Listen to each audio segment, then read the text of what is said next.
Goodness gracious. Laser rifles, 5 dice.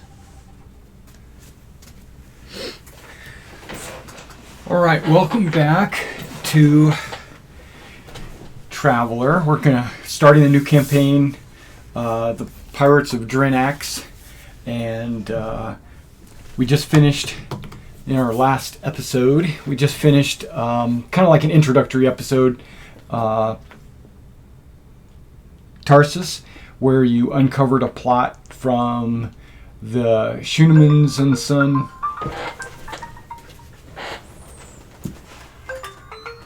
Okay, that should have been muted, huh? Okay. The Schoonemans and Sons had tried to threaten Sid Resteff's father's plantation, basically, and you uncovered like the sonic beacons and the psi drug. Like they found a fungus or something there that they could extract whatever they needed for the psi drug they were making. Instead of confronting them directly, you had sent a report into the Empire that they're doing this. Because you know that if you tried to like raid their base or blow up something or whatever, go directly against them, that would have put a big target on your head. It probably did anyway, if they discover you're the ones that sent the message, right? But a big target from a mega corporation that is kind of doing something semi-illegal might be willing to do something even more illegal, you know? And if they're willing to like send predators in to threaten someone's livelihood, they're probably willing to do something worse. So you didn't want to confront them directly. You're going to let the Empire take care of it. Okay, so then while you were waiting to kind of figure out where you wanted to go next or what you wanted to do, Sid had sold or gave his plantation to the foreman so that the foreman can do what he wishes with it, because he wants to like free his hands of the whole, I don't want to be a farmer, I'm going to go traveling the universe and I'm going to let you deal with this and Merry Christmas, right? So while you guys are waiting at the starport, you got a message that came in through the expo line that said, come to my palace on Drinax. I have a proposition for you that's going to be worth millions of credits. And it was King Olib the 16th, and you guys said, sure, let's do it. But it's going to take us like 40 weeks to get there, right? So, in those 40 weeks, you could have been developing skills. And we're gonna do like a real quick, hey, let's develop some skills while we're on our way minigame. Okay, so it takes 8 weeks in jump. Well, 8 weeks uninterrupted. And so I'm going to assume that those 40 weeks will give you 5 chances. Okay, because it takes 8 weeks for a chance. And if you're going from level nothing to 0, it takes 8 weeks. If you're going from level 0 to 1, it takes 8 weeks. It's the level times 8 weeks. So if you're going to level 2, it would be 16 weeks. Okay? It's whatever you're going to. But then you have to make a die roll to see if you were successful in actually maintaining your regime or your regimen to get that skill, or if you're just smart enough to pick it up and learn it. Basically, you can just pick a skill and say, I want to be studying this skill for the first 8 weeks. We're going to roll. Now, if you want to study something from 1 to 2, then you have to wait till the second 8 weeks before you can roll. If you fail it, no big deal. You can just keep trying each 8 weeks until you learn that skill. If you don't learn it, don't worry about it. If you want to learn something at level 5, it'd take the whole trip. But I don't think you have anything at level 4 that wants, well, one of your characters does, but I don't think that's what he'd be studying. So let's do that. Let's go ahead and do some skill improvement. Okay, so let me get to that area. on skill improvement. Because there's a die roll, and I don't remember what it is. I think it has something to do with your intelligence. Skills 70.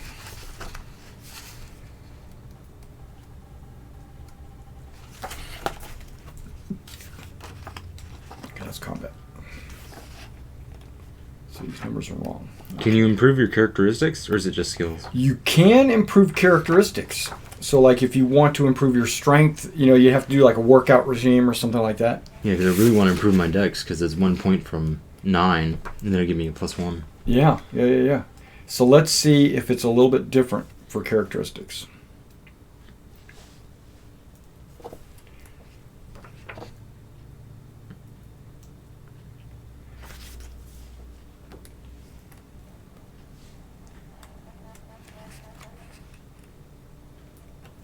Okay, I'm having trouble finding it. Give me a second.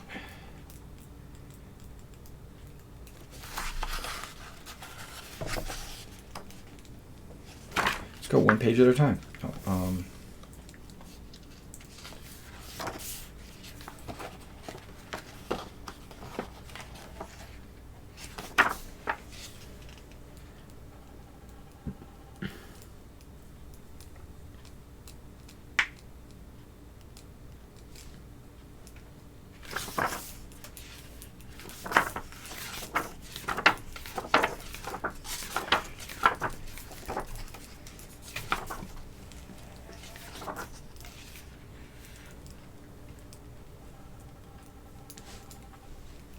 Okay, here we go. Training.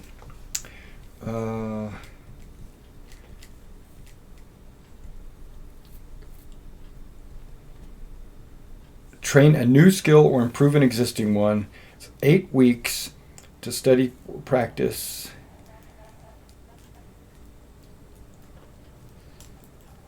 It has to be like 8 hours a day and all that stuff. And that's why you normally do it in jump space, because there's nothing to do. Okay? Except train. Or just, interact with other people or whatever.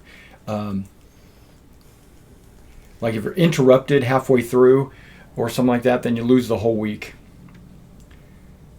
That's why you normally don't do it when you're on the planet, because you're going adventuring or you're shopping or you're sightseeing or something like that, or you're trying to find cargo. It's an average education check, so it's only an 8. Let's see, to improve skills, the next higher one, they must accumulate the number of skill study periods equal to the level that you're trying to get to. So if you're trying to learn 2, this would take 2. Right.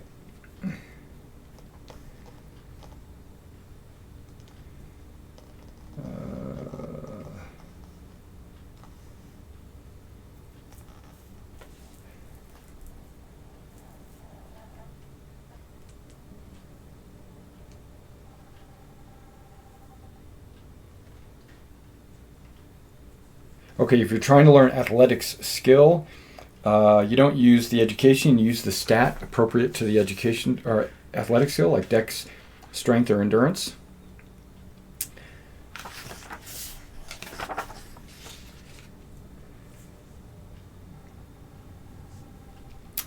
Okay, it doesn't say you can, but I have always allowed it, and I think in previous editions it allows it. So, but imagine going to 9. That's 9 study periods, right? Yeah, we only have 5. So it's much harder to improve a stat. If you've got a stat of 4, you could go to 5 with this trip, Yeah, it's not like going up 1 point gives you 1 study period. So let me go to a previous edition.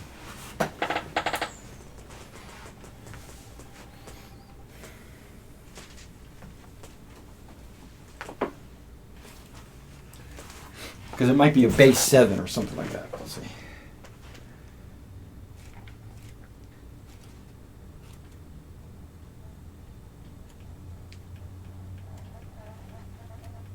I think it's in here.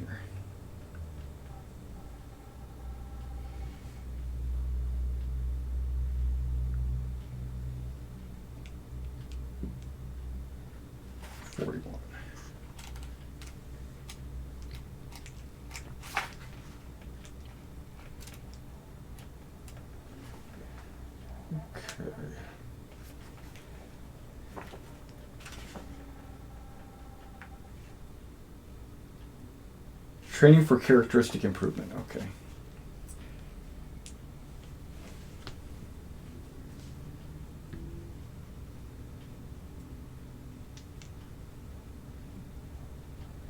Says you can't increase a characteristic by more than 1 per year.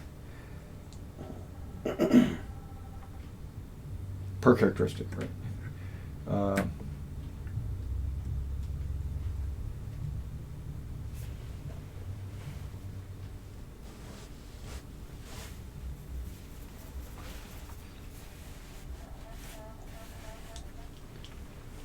Okay.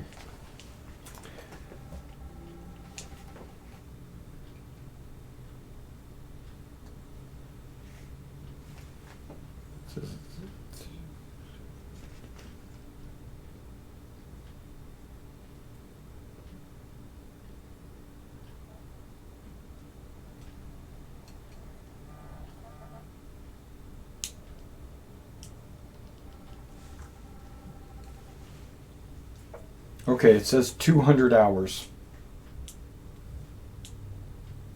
So this would be... That would be like 8. That'd be 10 weeks.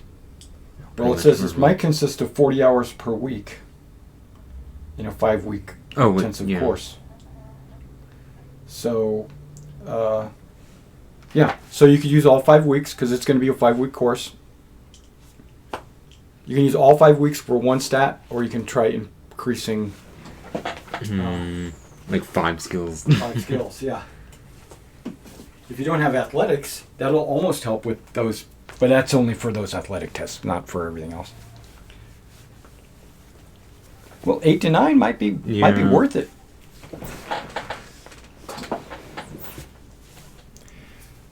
So we'll start with you there, Isa. Possibly raise my endurance from 5 to 6. So you're going to use the whole 5-week period. I mean, I've got a -1. I'd rather have a 0. And that's the one number that I can raise to make it a 0. Okay, so you're going to have to roll an 8 or better with a -1. With a -1, as is. Yeah, so if you roll a 9 or better, it'll go up 1. Oh, that's rough. Or you could pick skills.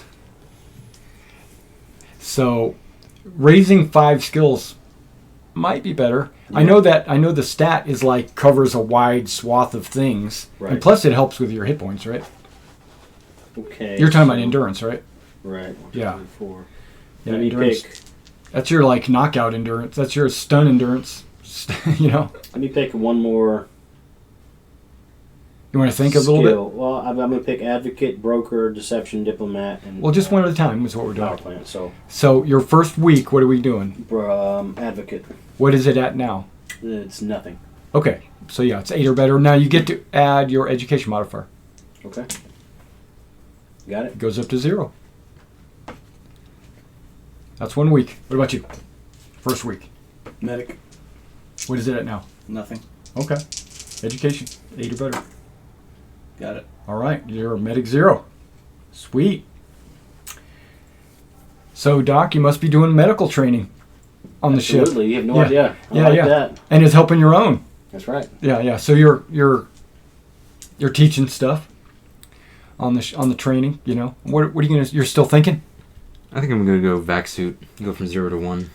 Okay. So that's still education. Nope. Okay. No worries. Basically, you were horsing around too much. Didn't really pick it up. Okay. Second week. What do you want to do? We're gonna do 5 weeks real quick. Broker. I'm back to you. Is it going nothing to 0? Nothing to 0. Okay. Got it? If your education's a +1. It's Yep. +2. So. Oh, okay. Yeah. So you got broker 0. How about Stealth, 0 to 1. you? Same? Yeah. Got it? Nice. Nice. 12. No crits. No bonus levels. You gonna try vac suit again? Yeah, back suit again. Nope. Yikes. Okay. Deception, nothing to 0. Okay. 5, 6, 7. Nope, didn't get it. Nope. Okay. We're on week 3. What about you? Melee. Unarmed. Okay. Nothing. Here we going. So All your melees will be 0. Yeah. Right. Okay. Got it. Nice. Loaded dice. No. What do you got?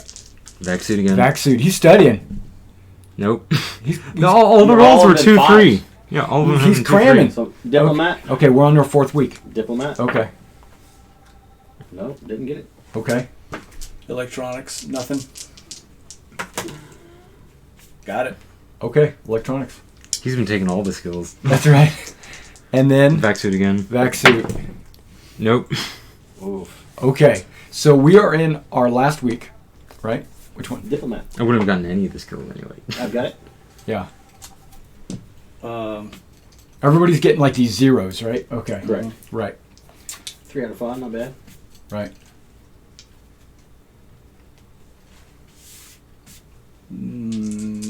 electronics. Okay. Oh, wait. Computers, 0 to 1. There you go. You're going for the computers. Got it. Got it. Okay. 12s in this. Yeah, yeah. So they're it's level 1. They're all, the rest are all still zeros. Mm-hmm. Yep. Where are we at? I'm gonna go explosives. Okay. Nope. Wait, 7. No. You don't have a plus on Nope. education? Okay. So I didn't get anything. Yeah. Okay, so now if you look at the little bottom right-hand corner of your skill list, in the little print it says intelligence plus education. Right? Write that number there. What's your intelligence plus education? Oh, just the numbers? That's a Yeah, 17, just- 17. So write 17, like to the right of it or left of it or whatever. Okay. Add your levels. Don't count zeros. They count as 0. So just add all your levels up. Can't be higher than that number. Oh, Lord. 15. And you have a 17? Yeah. Yeah, you can only get 2 more levels of skills. My max is 27. You have really high endurance, education and intelligence? How did you- No, it's 9, but it says 3 times that. What? 3. It says 3 times education and. Oh, okay. Yeah, you're exactly right. You're right. Yeah. Okay. So my total's 9, so I can have 27. I have 11 points in total skills. Okay. So you guys got a lot of room for improvement. I have a huge, huge margin. Yeah. It is times 3. Okay. You're exactly right. Not like the old ways. They want you to have more skills in this edition. Okay. So, let's get started. Okay, so you guys just jumped into system, right? You guys were excited to show up. You're now jumping into Drinax. I'm going to narrate most of this. There's no die rolling. This is just, I'm going to get you all the way to the point of where we start. Is this right? Yeah. Okay, Drinax has 4 gas giants in the system. It also has a planetoid belt, like it's not an asteroid belt. They call it a planetoid belt because the asteroids are bigger, right? And then they got 3 other worlds, basically just in the system. You're gonna fly in now. You know a little bit about Drinax. It has the best type of starport. It's got an A-class starport. It also has a 10 law level. It's illegal to go outside at night. Everything is like martial law, illegal. Everything is illegal. Okay? No guns off your ship, no armor, nothing that might be considered hostile, no dagger in your pocket, nothing. Everything's outlawed. But it is an E tech level. That's 14.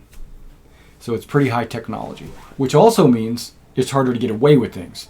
So if you are trying to conceal a pistol, which a lot of people do, they probably have detectors that'll detect it, or they'll scan you as you walk through the customs or whatever, right? It's a non-aligned world, so it's not aligned with the Empire or anyone else. It's independent. Now you know, because you've been through this area, that the king of Drinax is, he claims a number of worlds, but they are not currently his. It's like he used to have their control, but now he's lost the control. He's considered an exile.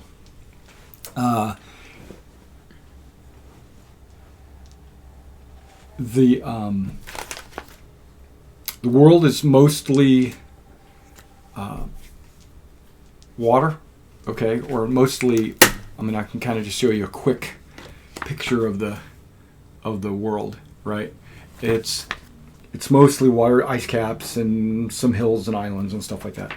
But when you get close to the world, it takes a couple of days to fly in, and you announce your presence. We're on our way, and the response is the king's happy to hear that you're here. He'll be waiting for you in his throne room when you arrive.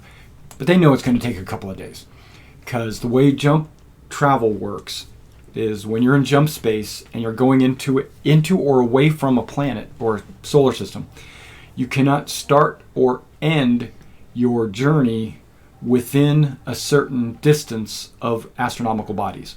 They have a 100 diameter,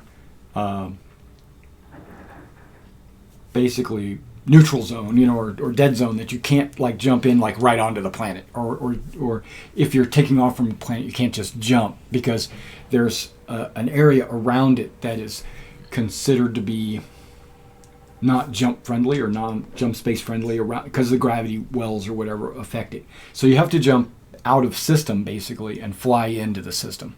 A lot of people will jump above the plane and then fly down like this. So because if you fly out there might be tons of planets, and then it would just be a long journey. So a lot of people will fly in this way. So that's how you know there's 4 gas giants, planetoid, some other planets, and you're flying in. There is traffic in the area, but you don't see warships or combat ships or anything like that. They're mostly merchants flying in and out, just kind of ignoring you. Not if they detect you, they'll go over here, to jump, because nobody wants to be next, they don't want to interfere with your flight path, and you don't want to interfere with theirs and stuff like that. So, or pirating. So so on your way in, when you get close to the world, you'll notice that it doesn't look like that picture I showed you. It's almost all brown, right? When you're looking at the world, you see water. There is water, but it's 25% water. It's mostly brown, everything's brown. And there are clouds. The clouds look dark and dirty. They don't look wet, or they don't look white. Everything looks out of place. Okay? You know that this world has been subjugated to a bombardment. The world was pretty much destroyed. Okay? The world has been it's livable, but it's hostile. There's not radiation per se, but there's plants are dead. The people are dead. There might be some people living on the ground, but most of them don't live on the ground. They live on the floating palace. Okay, so you fly into the atmosphere, and you're told, land at the spaceport, or the side of the floating palace that is considered the spaceport. You fly in. They have a little designated spot that you land in, because when you fly in, you got your HUD, and it kind of gives you a flight path of where to fly in and where to land. And you fly in, you come in, you land. There's no problem, right? There's maybe another merchant ship off to the side, maybe a far trader. It's sitting there.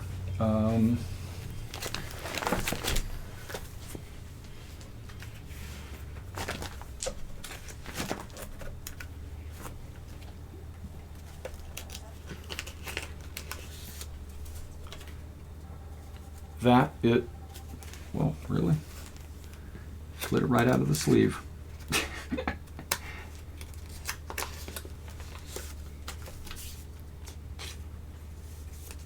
That is a far trader. So that's the type of ship you see also parked on the spaceport.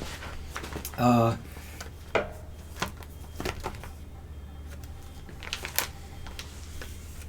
and this is... Oh, like that thing right there. Yeah, that one right there. And this is your ship as you fly in, the free trader. And you come in, you land, and you see that there is an honor guard standing out there on the landing pad waiting for you. Okay.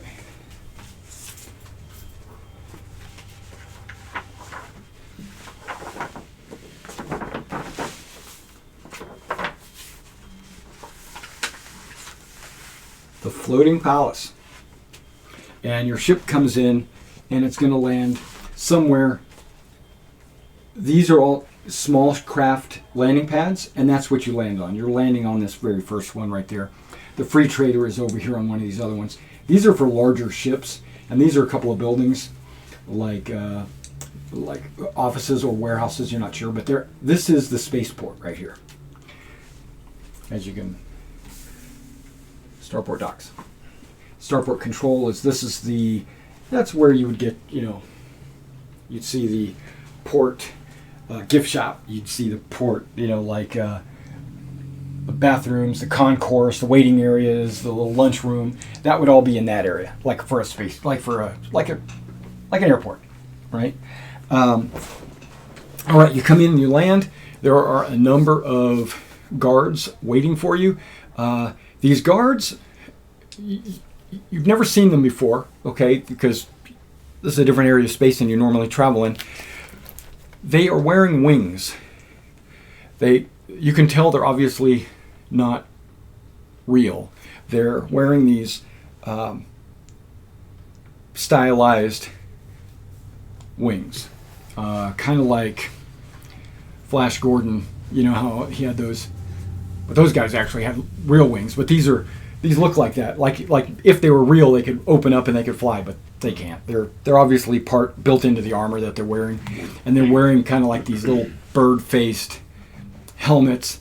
They're called like the Hawk Guard or something like that, and they're standing there.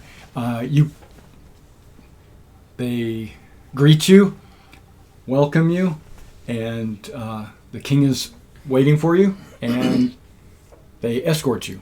They have basically you follow behind them. They're not like gunpoint or anything like this. They're glad to see you. They're under orders just to show you where to go, and they lead you through the spaceport, and they bring you all the way to this hallway here, and you can see off to the right. It's a park.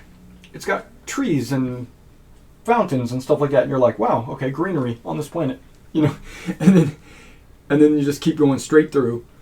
These are doors, but yeah, you go in, and right in this central area is the throne room, right? And it's weird how it's showing this right here, but right in the center in the back, there is this giant throne. It looks like it was built out of spaceship components or just manufactured pieces, because you see metal like pipes and plates, and it looks kind of steampunky, but it's kind of arching, and in the front of it is a dragon skull. Okay, it's manufactured. It's not a real dragon skull. It's just made like, it's called the Dragon Throne is what it is, and inside of it there's a little chair, right? And there's a guy sitting in the chair, and you recognize him, King Olib.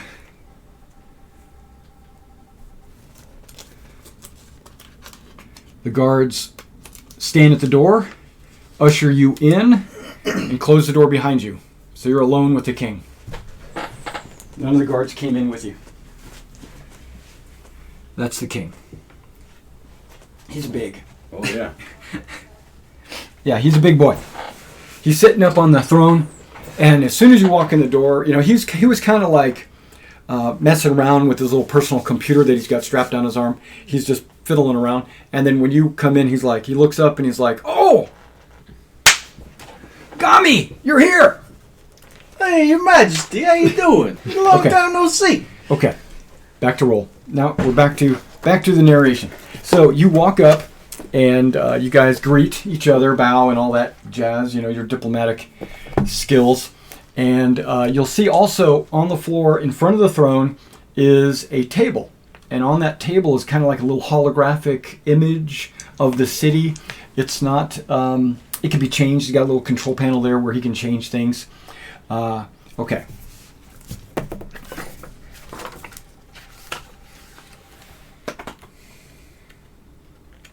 Let me get to my script. Okay.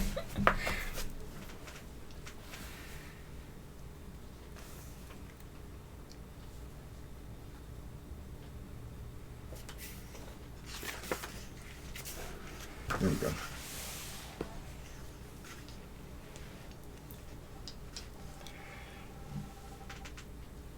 Okay, he changes the hologram to a picture of a ship.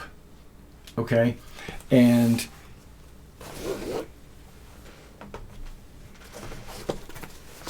you've never seen this ship before. It's not a standard configuration. It's not, you're looking at it like, that. What is that ship? I've never actually seen that ship before, or that style, which I like it. it looks like that. You can pass it around if you want. Is that a Romulan ship? I know, is it Romulan? It's a bird of prey. No. In the hologram, it's kind of turning around, and you can see it from all angles and stuff, and it looks like a fighter, but it's obviously bigger. And he goes,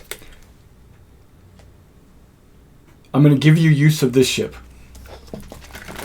In exchange, I will pay off your current ship, but it will be mine. So trade me your ship. It'll be paid off, plus whatever you paid in, I will give you in cash, and that's going to be millions That's like of 10 credits. million. Yeah, it's 10 25% of whatever that ship cost, Yeah. and you'll have use of this ship for as long as you need it. But let me continue." He hands you something in your hand. He has a piece of paper. What? Paper? Tech 14, he's still using paper. But he's got paper and he hands it to you. You take it. You can tell that it's a scroll, right? And it's got his seal when you unscroll it. It's got wax and a seal on there. Looks like that, right? And it's signed King Olib, right? And that's the first thing you notice on the top in bold letters. It says letter of marque. Okay, and then just for those of you that don't know what a letter of marque is, it's permission to pirate. Okay, so he's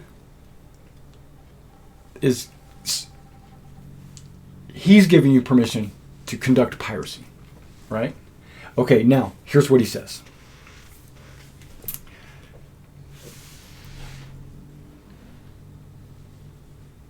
Of course, no one's carried these papers in bloody centuries. Every ship in space is your legal prey. But I don't want cutthroats and murderers. I want thieves. He gestures to the map of the Trojan Reach, which was on the other side of that. On one side, there's a great red expanse. That's the Third Imperium. On the other is a golden glow of the Oslons. Between the two are dozens of points of light, each making a different independent star system. Threads of commerce and trade run between these empires and arteries. Then he says, once every world along the trade route shared in this bounty. The traders paid taxes to our space and our starports. Then, because my ancestors were greedy bastards, everything fell apart. The kingdom collapsed, and that meant those old... I can't read, apparently. Okay, that meant those cold-blooded Villani snakes picked the Trojan Reach apart. It's every world for themselves out here right now. And solitary worlds can't bloody hold out against the God's cursed empire. Then he pops down on the throne. Boom! And you could feel the floor rumble when he sits down. So here's what we're going to do. You take the Harrier, and you cut a bloody swath across the stars. Attack shipping, raid starports, hit fuel depots. Take what prizes you can. Don't kill anyone. You don't have to. I want to bleed the merchants until they go crying to the Empire. Not start a war. Pirating is part of the plan. Part 2 is all those worlds out there, we make them our allies. Sell stolen goods there, defend them from raiders, recruit crew, give them a taste of wealth, and bring them back under the banner of Drinax. When the time comes, we offer the Imperium a deal. The pirate attacks stop if they recognize the kingdom of Drinax and give me my rightful due. Then he slams a mighty fist into the arm of the throne. Boom! We do this right, and we'll show there's life in this old empire yet. Now the terms. We keep this a secret from the Imperium as long as possible. And that means you keep the letter of marque hidden until we sign a peace. The ship's being loaned to you, and you're responsible for repairs and maintenance, but she's coming home at the end. 10% of any money you take comes to me. Spend as much as you can, spend as much as you can spare on the colony worlds, and curry favor with them. We'll need them on our side if this isn't going to blow up in our faces. He leans back in the throne. If this works, you'll be made dukes of my court. And then he glances over at the side door. Get in here, daughter! The whole scheme was your idea.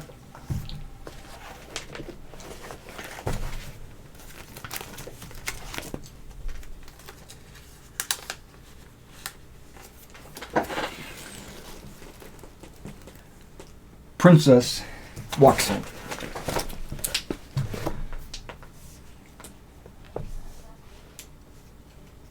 The crowned princess of Drinax slips into the room.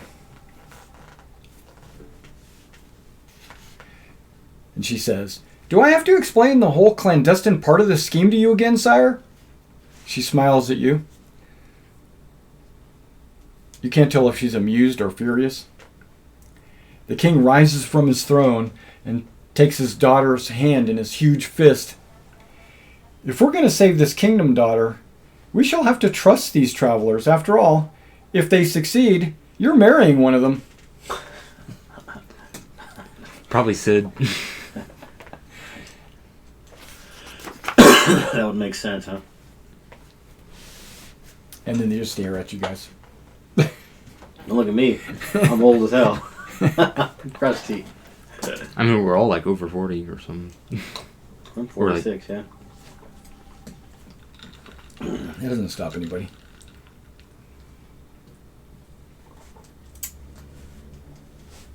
So, when do we start? When do we get to that pirate inn? They got this little picture of him sitting in the throne.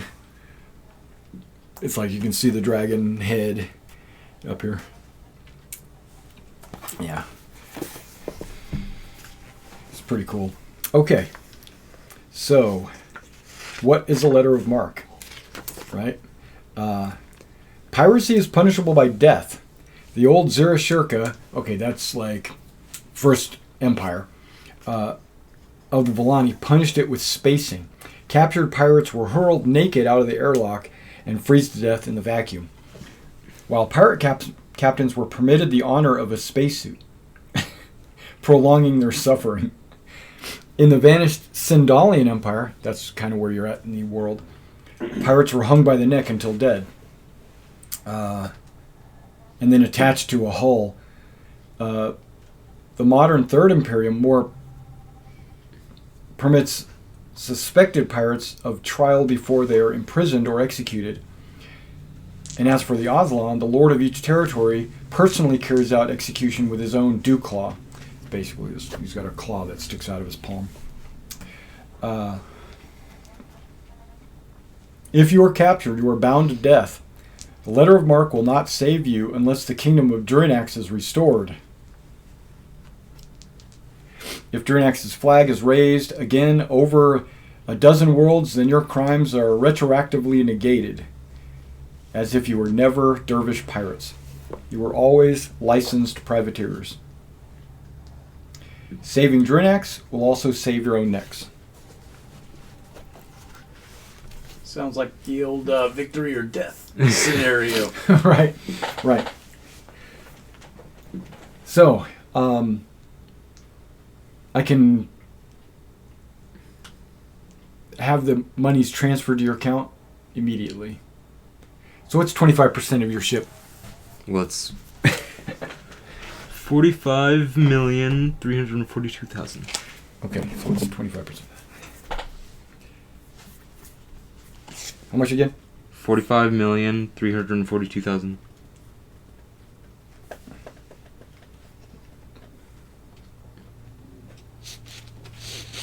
Then I guess you could take that back.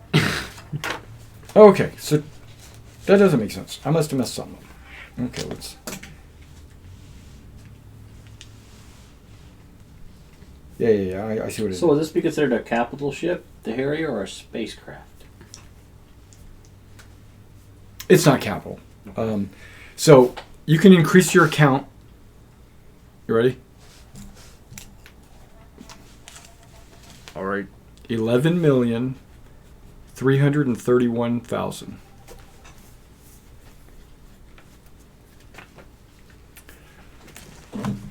And then he hands you the keys to the Harrier. No, there's no keys.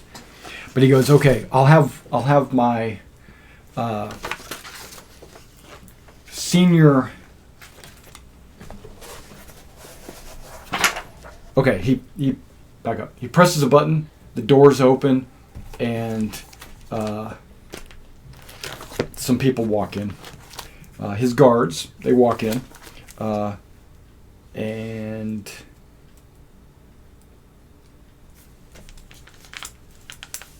this guy walks in.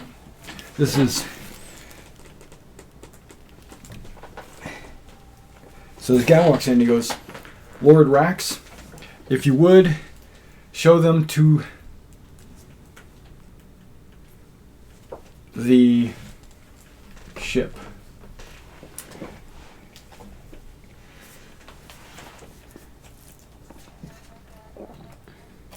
Yes, my lord. And it's got an unusual name. He uses the name of the ship. You're welcome to change it because it's a weird name.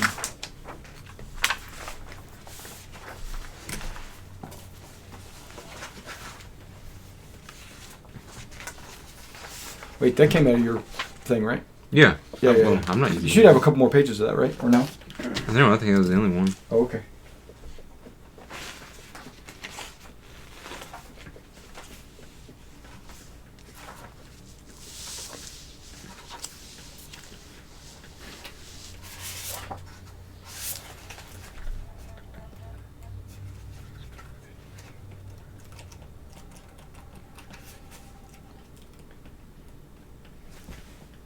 This is the Trojan Reach, okay.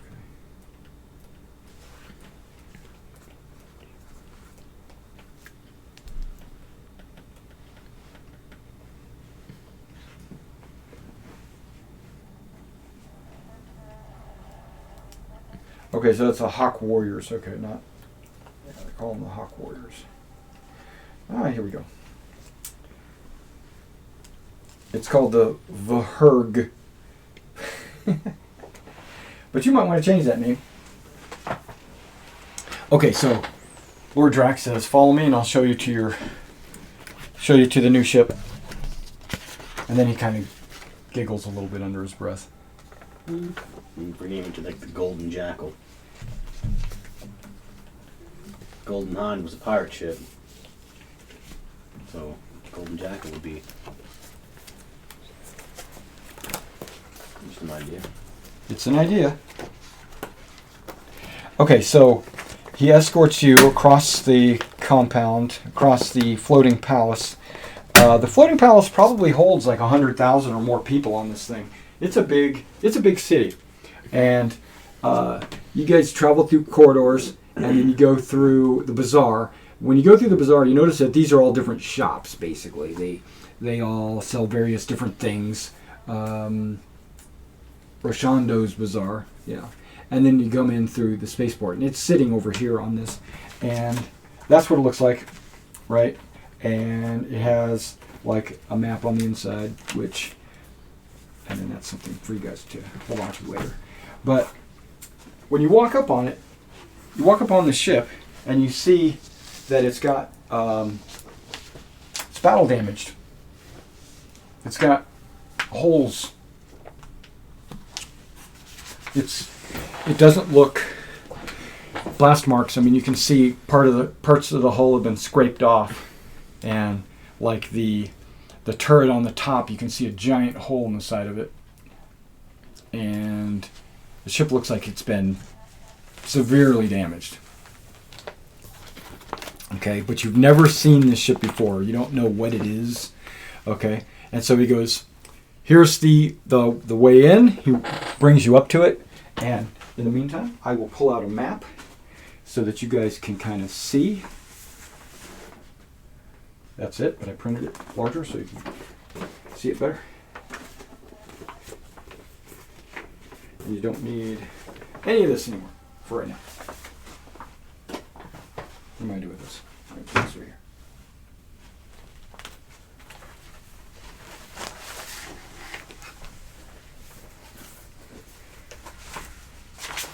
Ooh, wow, this one's 318 million. That's like 6 times the cost of our ship. Yeah.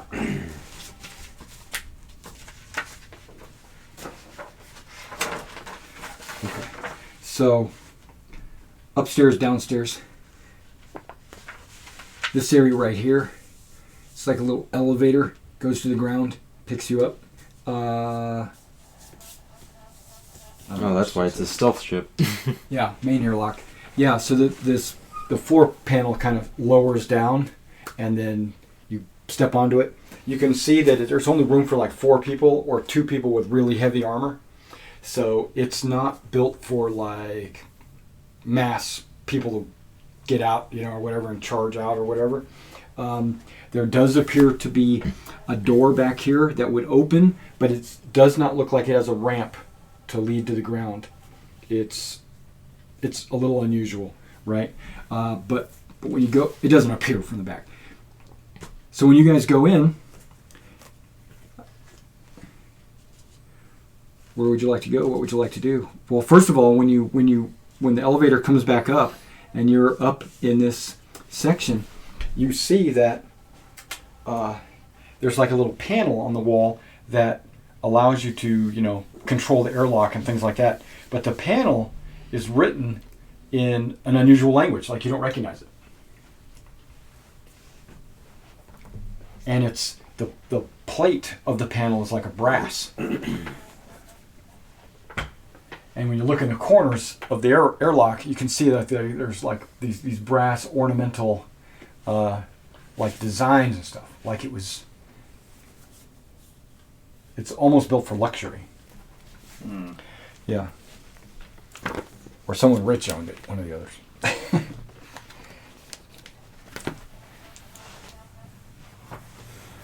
But it is damaged.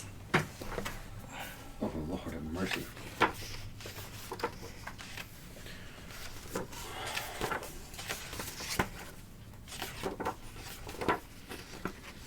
It's going to cost every bit of the pennies we just got to fix this thing.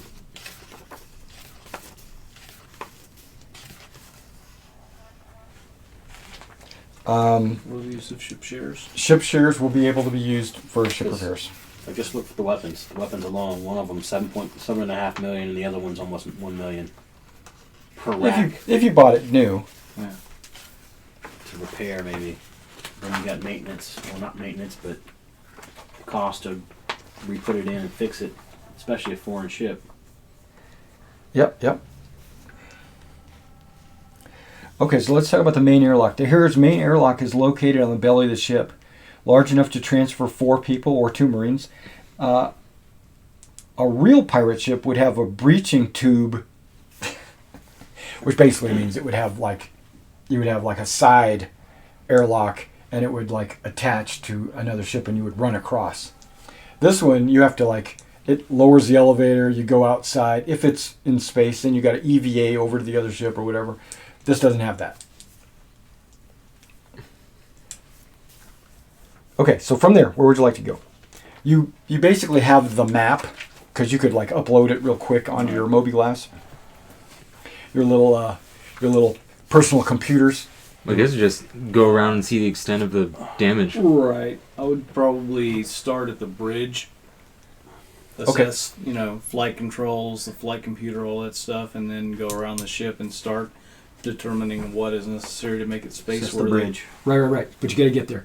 Okay, so when you come out into this hallway, right, you see these are these are iris valves. So they're just like an Imperial iris valve. They open and close like the shutter of a camera, right? But these are giant sliding doors. Like they would slide into the hull and then basically make a big opening.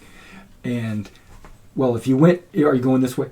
No, I wanted to go to the bridge. Okay, because The circle. that's going to be up here.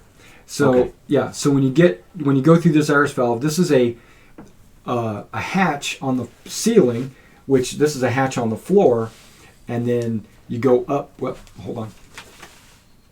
It is up. Yeah, it's there. Okay. So yeah, that's a hatch on the ceiling and the floor. This is a hatch on the ceiling and the floor, and there's a ladder going up. So you would actually physically climb a ladder up. I see. And I assume you guys are all going to go to the bridge, Sure. or just follow along. Okay. He's with you, but you know. Oh, that's you. Hold on. You are. So one of the turrets needs to be replaced too. Right. So there's a down, and you remember when you were under the ship, there was some kind of particle. It's not called a turret. It's a barbette, which is kind of like a turret that only covers like the front arc. It doesn't shoot to the rear, But on the top, which is here, above here, there's an actual turret. Yeah, 12. there's a turret there, and then There's there's 12. a missile barbette. So when you go through that section, you notice the hallways. Everything looks beautiful. Everything looks clean and no damage. Basically, on the inside, it was all surface damage, basically.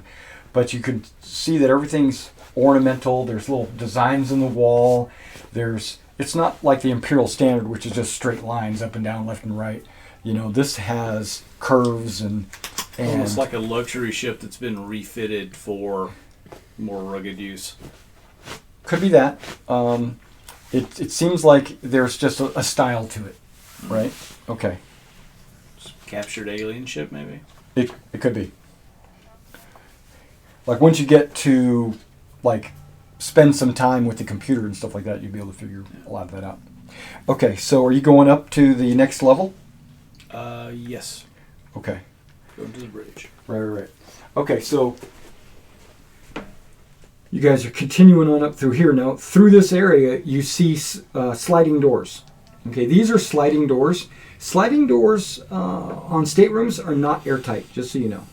Okay, they are just convenience. They're privacy doors. They're not for any kind of space work or whatever. So do you want to check out a stateroom or just keep going? And then there's an odd door here. Probably glancing one as I'm going through. You kind of hey, what's in here? Okay, so when you open that door, you see that there is a bunk bed in there. So it's two people would sleep in these beds here. And these, you can see these are a lot larger. You continue on, and then there's an iris valve here. But you have a couple of unusual doors here. Can you check those out? Okay, so 22 is on here somewhere. Utility room. So basically that is some tools, some cleaning supplies, some anything. It's like a locker. You could put anything you want in there pretty much. But currently right now there's some tools and some cleaning supplies. And when you come up here, this is a little bit larger section, but there is a up and down hatch. And then 17, I do believe, is the armory. Currently empty. But you can see there's weapon racks, places to hang armor, stuff like that. But it's currently empty. And yeah, everybody's following along basically. And then when you get here and you go in, you'll notice that this is a raised platform. Okay, it has, you could step off of it, but there's every couple of feet there's a handhold or a railing, something to hold onto, but there are gaps between the railings where you could step off and you could walk across it or whatever, but you have to actually step up to the railing. It's a raised platform, and you have a wide angle cockpit. I don't know if you can kind of see it there, but up front you can actually see out into the clouds of Drinax right now. And then there's 4 seats.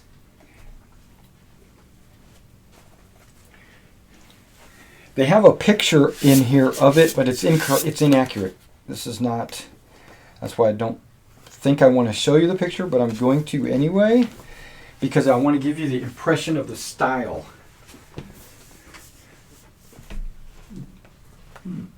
It's like Okay. it's really like alien looking almost. Has anybody seen number 12 anywhere? The last off was 11 was here, and then I don't see 12 anywhere. Wait, what 12 for what? 12 is weapons. Is it under that? No. 12 It is should be somewhere missile. around this area here, it seems. Missile turret is Correct. 12. Yeah, the 2 turrets are off the map. So Okay. one's under there, and then one's above that. Okay. Yeah. So you've got the missiles underneath here, and then the particle turret is up there. Yeah, you can see those on. I don't know a whole lot about Yeah. weapons. I mean, but Yeah. So you guys are checking out the bridge, and this is a walkway for the captain. So he would stay up here while the rest of the crew would be in their stations or whatever. It doesn't have to be. He could be in his own station too if you want it. But this is not a 4-person ship. Just FYI. Or a 5 or 6-person ship. You probably saw there is a pilot, an astrogator, an engineer, maintenance, 2 gunners, a medic, and then Marines. The Marines would be just people that you have that might help board a ship. But you guys could be your own Marines if you want, and then you could have other pilots and astrogators or whatever, maintenance. But you need those because you rotate. You're not always on duty or on whatever. Okay, so you're in the bridge. What are you doing on the bridge? Let me read the bridge. How about that?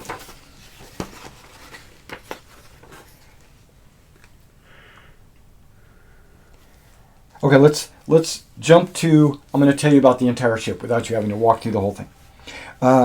Okay, damaged turret. The ventral turret was damaged by Aslan attackers. A direct hit by a fusion bay damaged the turret and the ammo feed mechanism. Repairing the ventral turret is 1 ship share. Okay, the way they work it is it's either 5 million credits or 1 ship share. So if you have 5 million credits, you don't have to use the ship share. So it's basically they're saying that your ship shares are going to be worth 5 million credits for repairing the ship.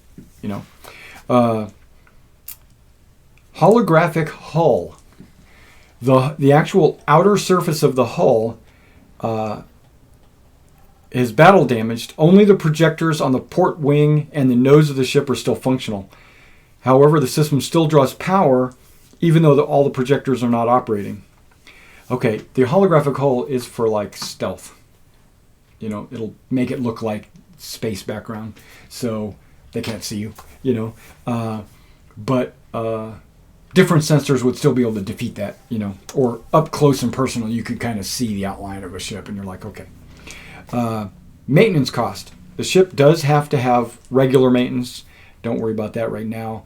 Normally it would be 2,657 credits a month, but right now, because of all the damage and everything, it's 10,000 credits a month.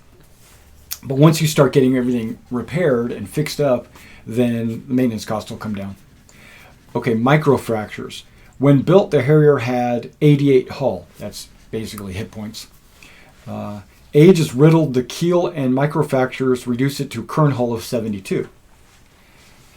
Repairing the fractures is 1 ship share for every 8 hit points. So 2 ship shares will fully repair it, basically. It has a military countermeasures suite. Okay, number 5, the pink areas. Those are where you would control countermeasures and sensors, I do believe. But basically, it suffered hits from multiple ion cannons. They've only been able to restore functionality to the level of countermeasure suites that can be restored. It can be restored at +1 per ship share up to a +6 for. Wait. This can be restored at +1 per ship share. And then at the bottom it says for a maximum of +6 for 2 ship shares. Okay. So 2 ship shares get you the full 6. Power plant. The power plant suffered from a lack of maintenance due to its inability to work on a tech level 15 power plant. This is a tech level 15 ship. I don't know if you noticed that. The planet's only tech 14. So some of this is beyond their technology. So it's been reduced to 75% power. It could be brought back to full for a ship share. Unreliable jump drive. What was the full amount to repair the power plant? Ship share. Yep. Unreliable jump drive. The Harrier's jump drive mostly works, but is inaccurate. It has a -2 on your engineering check to make a jump, and each ship share gives it reduces the negative by 1.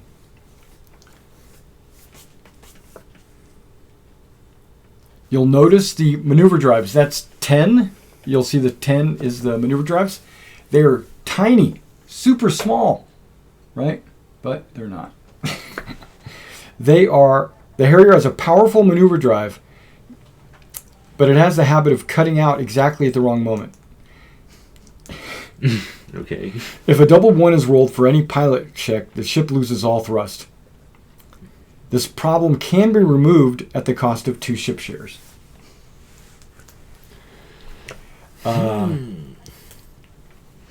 Repair costs. The Harrier was built at tech level 15, far above the tech level of most systems in the Reach. This means that finding suitable spare parts is very difficult. And unlike other drawbacks, this problem cannot be fixed with ship shares. So that's the healing the wounded ship section. Obviously, you probably don't have enough ship shares to cover the entire thing, and you don't have enough millions of credits to cover the whole thing. I would keep the millions of credits. But as you adventure, you can stop, repair something, then keep moving on.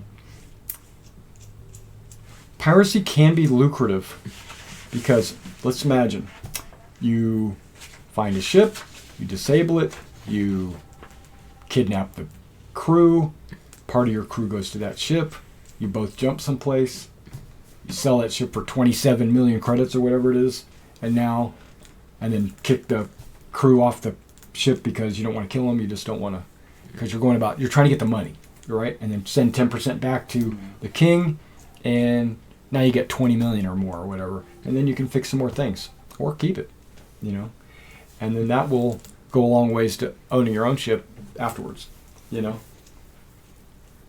right? Hey, who said you had to go back to the king? Just take your ship and go. No, that's up to you. But okay, here's the airlock. We talked about the airlock. We talked about the cargo hatch.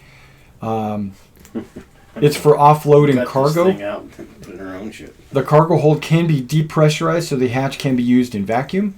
Cargo scoop. Okay, cargo scoops use magnetic fields to grab nearby metallic objects like a cargo canister. A scoop canister is dragged into the airlock and deposited into the hold. You have to make a successful piloting check to do that, otherwise you ram the cargo canister. Okay, and destroy it. Okay, cargo hold. The hold of the Harrier is cramped. It has low ceilings, insufficient lights. The stern faces of past kings of Drinax stare from ornamental bulkheads, keeping watch over the cargo. The eyes have micro cameras. So if you're like in the bridge or somewhere, you could be keeping an eye on your cargo or passengers if you have them locked up in there or something. Okay, crew staterooms. The crew staterooms are comfortable and well appointed. Although their glory has faded somewhat, each crewman has a bunk bed and a locker. There is a shared fresher, that's toilet, shower, all in one room. A shared fresher and a work desk in each room. Above the door is a weapons locker and storage for vac suits. Officer stateroom, that's 18s, right? The officer staterooms look more like accommodations on board a luxury starliner than quarters of a warship, with all the benefits of high technology. Grav suspended beds, emotionally intelligent interfaces, environmental controls, and food dispensers. Dorsal barbette. The dorsal barbette is fully operational and has a wide field of view. The barbette is equipped with Tech Level 14 accurate high-yield particle beam. It has very long range. Okay. Yeah. And the weapon, because of its unique nature, gives you a +1 to hit with it. And any damage roll of a 1 instead counts as a 2. So you're rolling, 4 dice of damage? Any one becomes a 2. Okay, ventral turret. The ventral turret mechanism was ruined and has not been repaired. The space is currently used for storage. That's the missile turret. You can fix it. Yeah, we need to fix that. That's 12 missiles. Yep. The common area. There's a couple of them. That's the 15s. You have the common area in the back is the most popular one, but there is one up front. The crew lounge and meeting room. Large table has built-in holographic projectors connected to the ship's library. So if you wanted to show a map or look up something from a planet or type of ship or something like that, you could do it on those holographic tables. You could describe your entry and make your plans for boarding the ship or whatever, things like that. Computer room. Okay, that's... I don't know where the computer room is. Is that 7? No. What?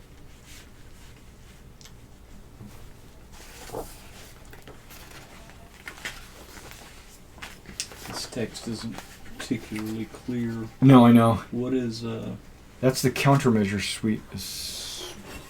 The numbers are different on this map than they are on my map. Yeah. Okay. Yeah, they're both different. That threw me off.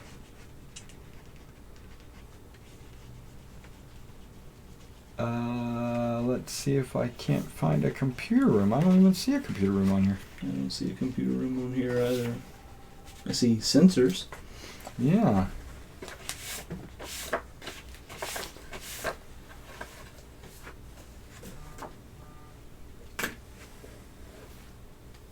Yeah, 6 is your cargo scoop. That's way up front. On this map, it's 2. What's 3? Staterooms. That is not staterooms. Fuel processor is what 3 is on this map. Okay, that would be true because 2 is probably your fuel scoops, and That's 3 would be, the 2's cargo scoop. well, this is different. Same one you got. These numbers are different than those numbers. Yeah, but that's the same area. That's 6. Yeah, but that's 2. That's 2 over there. Yeah. Yeah, That's so your cargo scoop. That's your cargo scoop. Yeah. Yeah. I'm talking about these little things on the side here. Yeah, those are fuel processors. Yeah. Okay. Okay, computer room. I don't know where it is. It might just be on the bridge.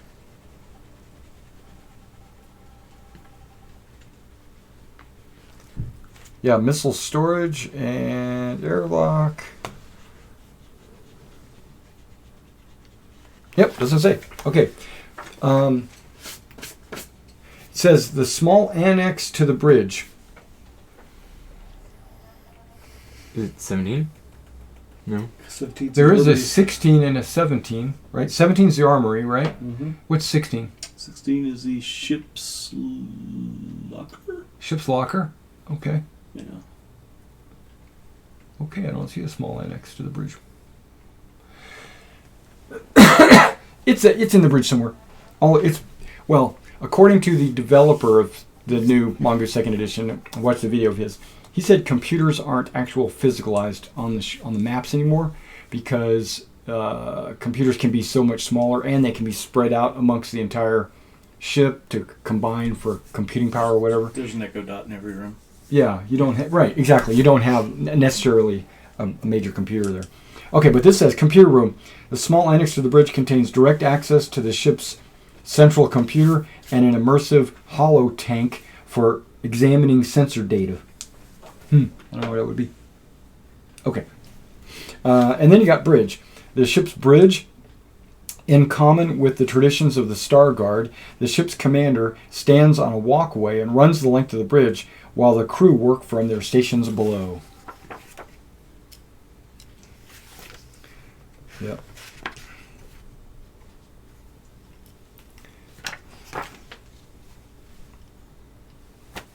Welcome to the Reach.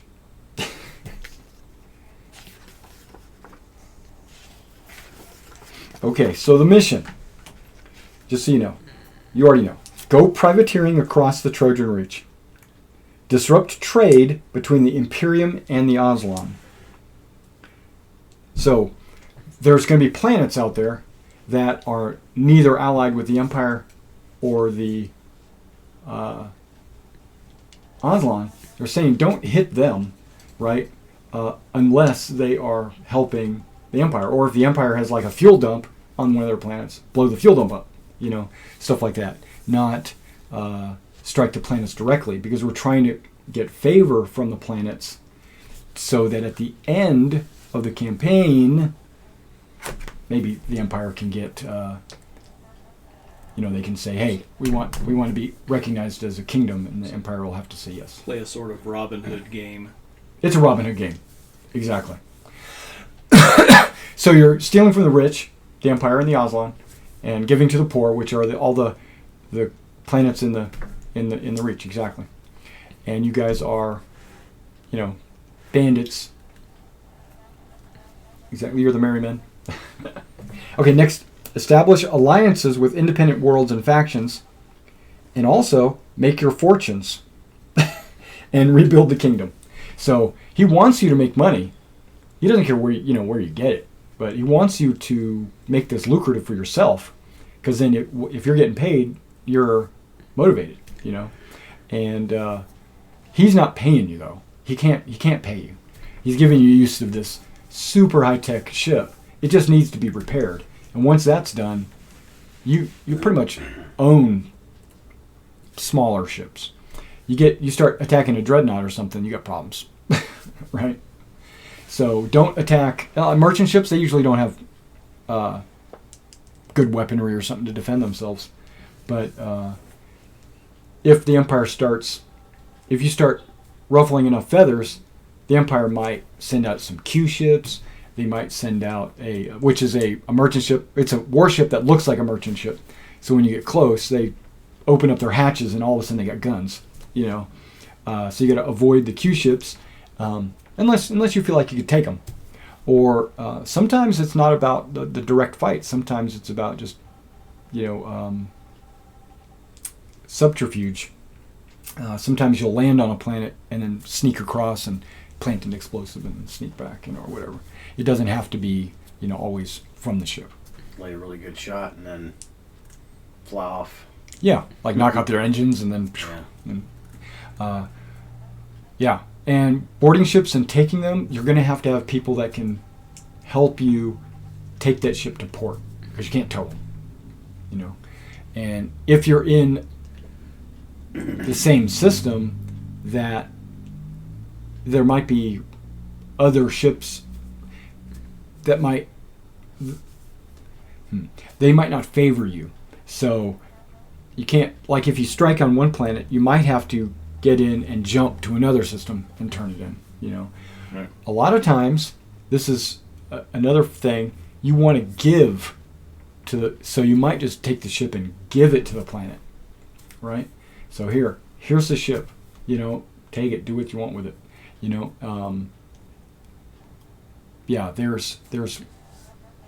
there's just kind of metagaming a little bit. I have all the worlds and what they think of you and Drinax. And you want to swing that favor towards a positive. You can swing it to the negative. Maybe if you blow up the spaceport or something, they might have a problem with that. Right? Okay. So, Well, we're gonna need to we're gonna hire need a lot vac of people. suits. We're gonna Oh, need vac yeah, suits. that too. Well, let's check. Are there already vac suits in the rooms? Like the weapons lockers in each room? Yeah. Or No. no, they're all empty. Okay. Mm-mm. Well, we can easily buy vac suits. Yeah, I mean, you got 11 million. Yep. And you can buy Well- tech, 14 vac suits. 14. Tech 14, you could get Tailored vac the suits. tailored vac suits I if have you want. 2 ship shares I can throw in. I have a ship share. And tailored vac suits you can wear around as a crew on the ship. They are considered flight suits. So, and it has a baggie that's stored in your neck. You just pull the bag over when you go in vacuum. So it basically, you don't carry around this bulky helmet or whatever. The air will inflate it, and the vacuum will just pull it out anyway. So it looks like a bubble helmet, but really it's plastic.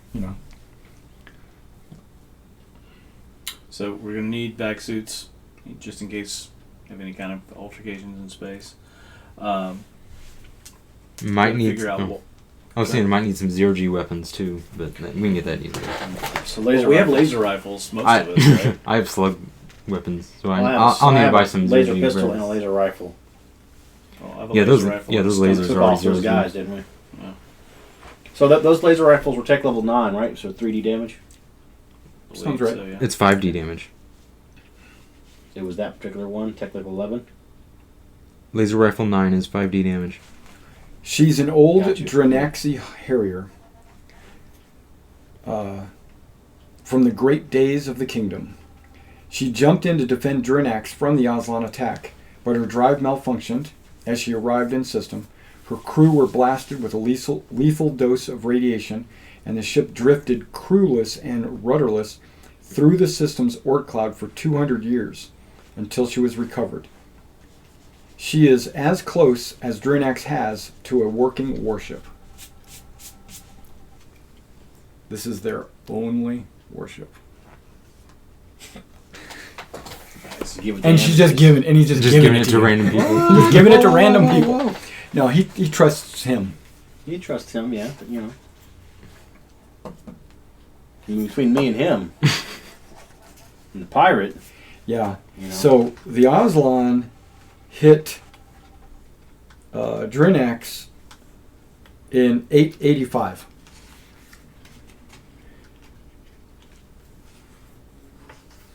The year 885, and this is like 11 something, 1101. So it's a couple hundred years.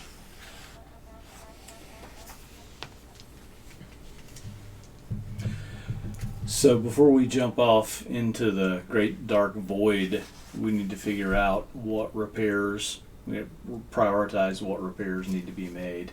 Right? Obviously, we can't do everything. I'd like my 2 ship shares to go to the holographic hull. Keep the stealth, if possible. For hidden, I don't know. So Yeah. we'll have to get a reminder again on what it takes to repair the holographic hull. I know the microfractures would take 2 ship shares to fully repair. I think the holographic hull was 2 as well. Was it 2 as well? So that would be useful, but also, like, I don't understand the way a ship functions well enough to know the importance of the power plant. Right? It's performing at 75% right now. How does the performance state of a power plant affect the overall operation of the ship? I think on that page Yeah, right that shit there, it tells you what the power bottom of each left things hand do. corner, Right. you got the power requirements for each of your things. I feel like that would be like the most important is getting the power back to full. Yeah. Because you never have enough power with a 100% power plant. You still don't have enough power to do everything. So at 75%, you're sacrificing a couple of things. Because each round you have to allocate power. Like, I'm going to put all engines, all guns, or I'm going to put holographic and guns, or engines and holographic. So how much would the power plant produce at max? Because that's not on here. I've got power requirements, but not what 260. 260 is max. That's the maximum. We're getting 75% of that right now. So that'd be where at like 200, something like that. Yeah, in that ballpark. Yeah, on the bottom right. Oh, you don't have the picture. You don't have that. No. I've got, well, Yeah, you do. Right here. yeah, but it doesn't tell me what it produces. Right. It I tells got me you. what things use. Yeah, power requirements are the requirements, but it doesn't have the number. That's odd. You would think it would be right there. And you don't need the jump drive usually when you're fighting, unless you're No. planning on escaping. I mean, the maneuver drive by itself is 120 power, Right. which is huge. Yeah, and FYI, that is 20 per thrust point. So you have 6 thrust, which is the most in any ship. So where's the power plant? Yep, 260 points normally.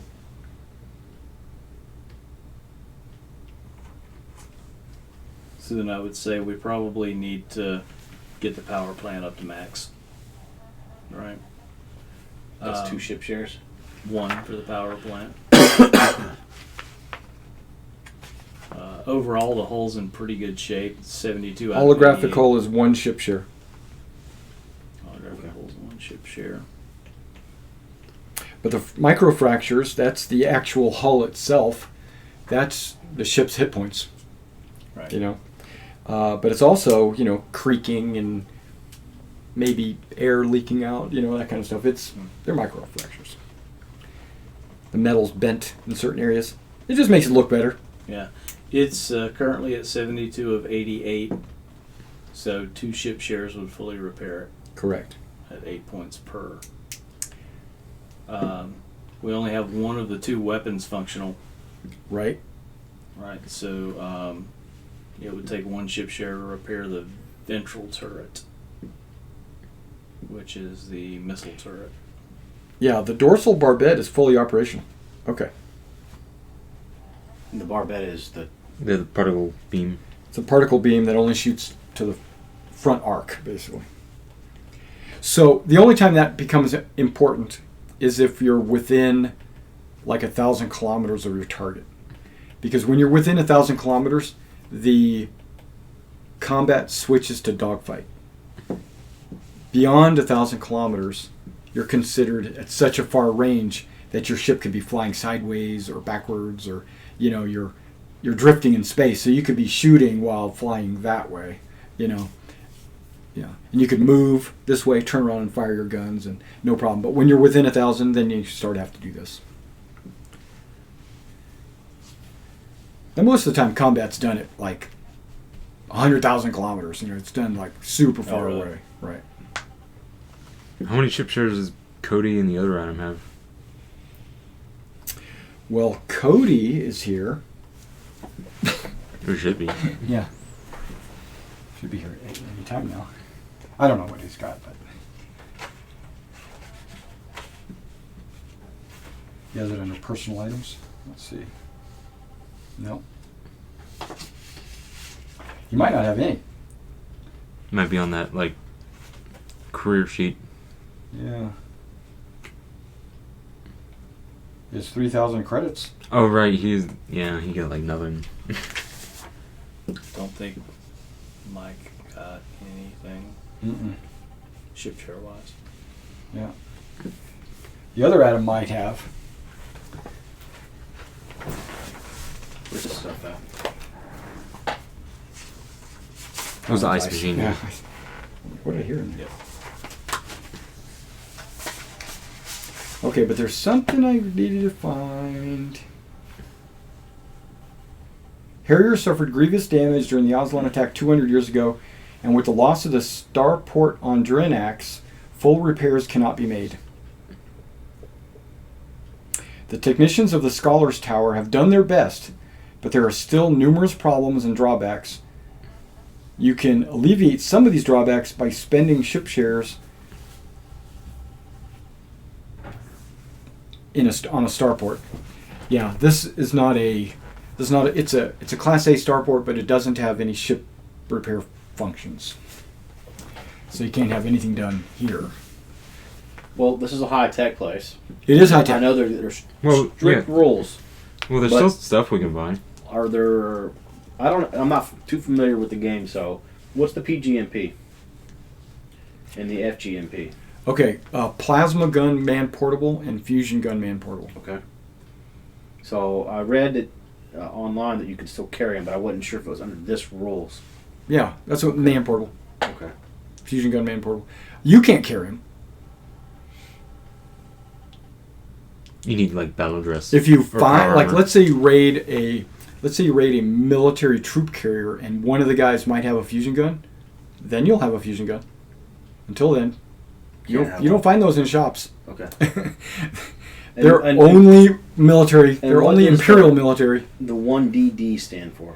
Okay, double D means it's times 10 damage. 51 damage.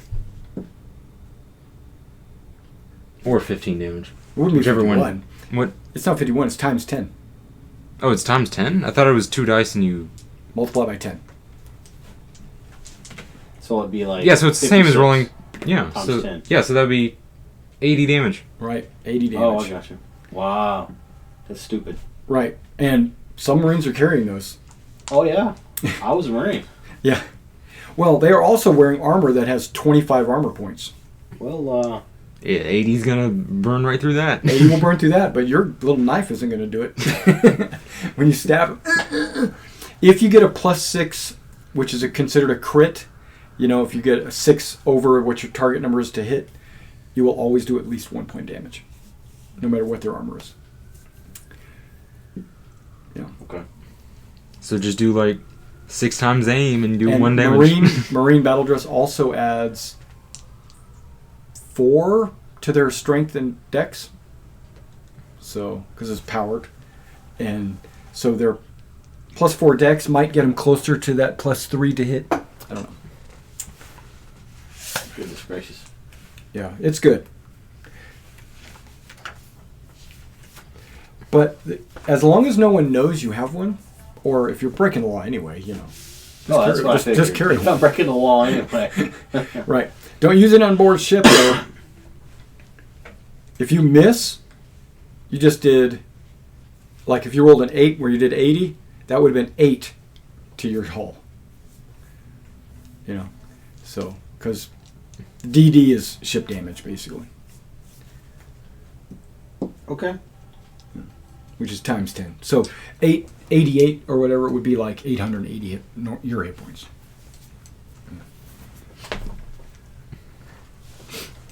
Usually, like your gun shooting at a hull does 0 damage, but you don't need to count 2s and 3s or whatever. But if you hit it with an 80, if you roll 12, then that's 120 points of damage. You just cut a hole through the hull, and you're rolling 3 dice, right? So you could roll a 18. You just cut a hole through your hull of your ship, and now you got problems. So that's why they usually don't use fusion guns on board ships. They'll use standard accelerator rifles or lasers. An accelerator rifle fires a missile. So it shoots a little bullet out at slow velocity. I mean, it's barely moving, and then it accelerates it has a little missile, and then it fires. That's why they're not 0G. They're not throwing recoil, throws them off. Shoot Right. bottle rockets at each other. Throwing bottle rockets at each Absolutely. other. Yeah, exactly right. Okay, so what do you guys want to do? You need to buy some vac suits.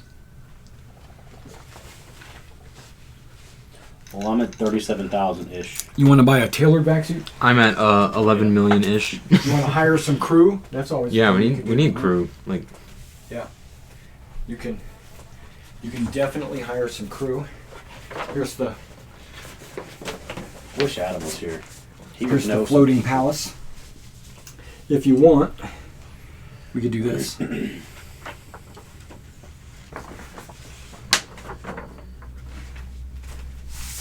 Because there's your ship too. But you guys are all over here. Right, one is the Royal Docks. Yeah, you guys are over there. So you probably the bazaar right there would be the best place to go. But with the law level, there's probably not gun stores. Yeah, I kind of figured that. So you might have to go through the channels to see what vac suits. No problem. You can find that for your ship. It'll have to be delivered because you can't carry them through town. Right.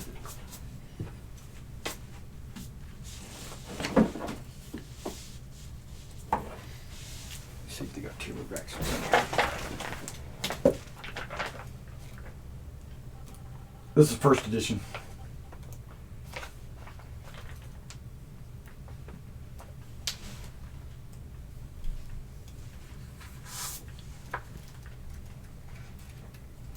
A little further back. Yeah.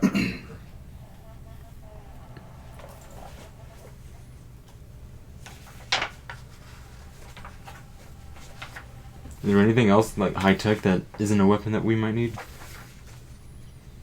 Well, you can go. Yeah, you can go walking through, and I'll kind of read them off to you.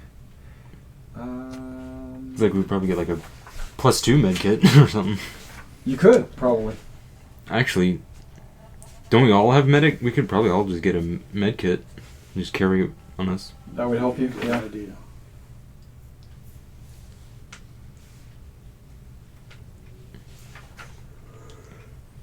Tailored vac suit. Here we go. 13,000 credits, Yeah, that's easy. Oh. and it's also 8 protection. I'll just buy everyone one. I've got like all the money. You got that 11 million. Yeah. Well, how many are you going to buy? Because you're going to hire some people probably. By 10. Hmm. I mean, how many spots? You got 10. We have 8 staterooms, but we Yeah, need 4 of them are Marines. doubles, Oh, right. right? So So we 12 then. 12. I think it says crew. Full crew's 11, right? So 1, 2, 3, 4. And then I guess there's a 5, spare room. 6, 7, 8, 9, 10, 11. Yep. So I do think there are 12 staterooms exactly. There are. Right here, right. You got these 4 bunk beds, and then you got. They show bunk beds there, but they're not. So we want to just buy 12 vac suits. Just fill each room with. Just give everyone Yeah, a just vac fill suit. each locker with a vac suit. Okay, that sounds good. And that's absolutely no problem at all to do that. So it'd be 12 times 13,000. Yep. And if you, right. I got the calculator. Yeah. Right. Oh, man. Each crew would probably get a tech level 11 laser rifle. Well, you got to find somebody. Well- how are you going to get that? Right. Yeah, and like Well, can't do it here. We can hopefully find somebody, but not here. I understand that. You might be able to find it here. Well, I mean, the you're in king- tight with the king. The king has a military. Yeah. We should be able to buy Yeah. pretty much what we need. Yeah.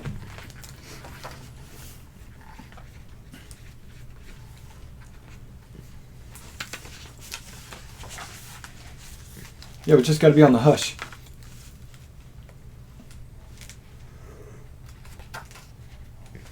Okay, so let's. I'm just gonna go over stuff that you have available to you on this planet that might you might be interested in. Plate armor? No, you don't want that.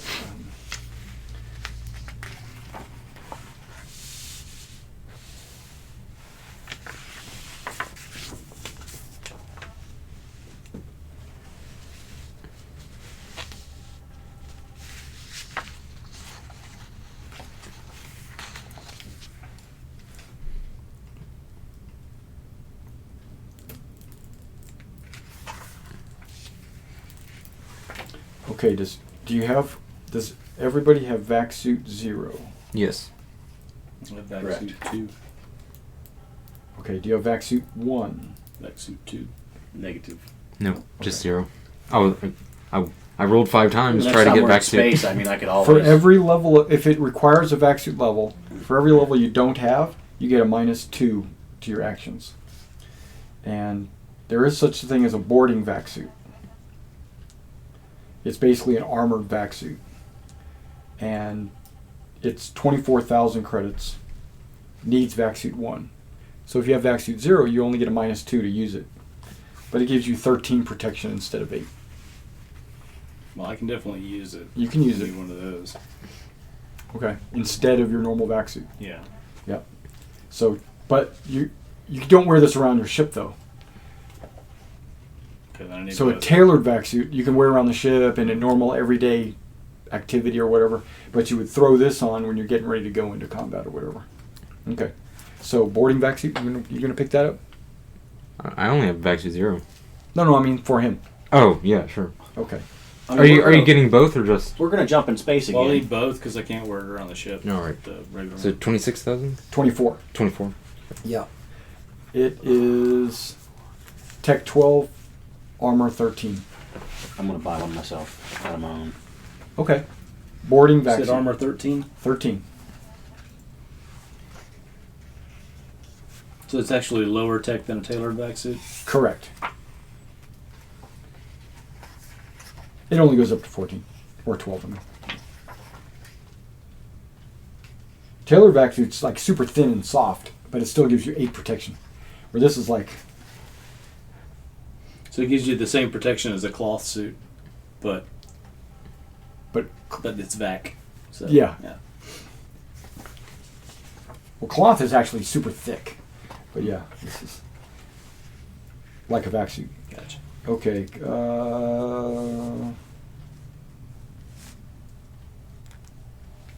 Why would you need a combat environment suit if you have a vac suit? Okay, never mind.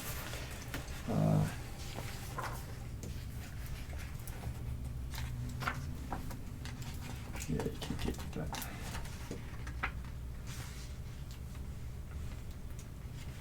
What was the tech level of the tailored vac? 14. 14. Protection was 8. weight 5.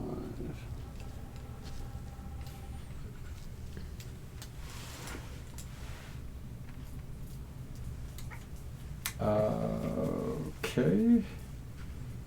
And tech level 12 for boarding vac. Yes. And armor protection was 8 as well. 13. 13. Sweet. And what was the weight? Heavy as hell. Remember this. If you're wearing it, it's 25% of its weight.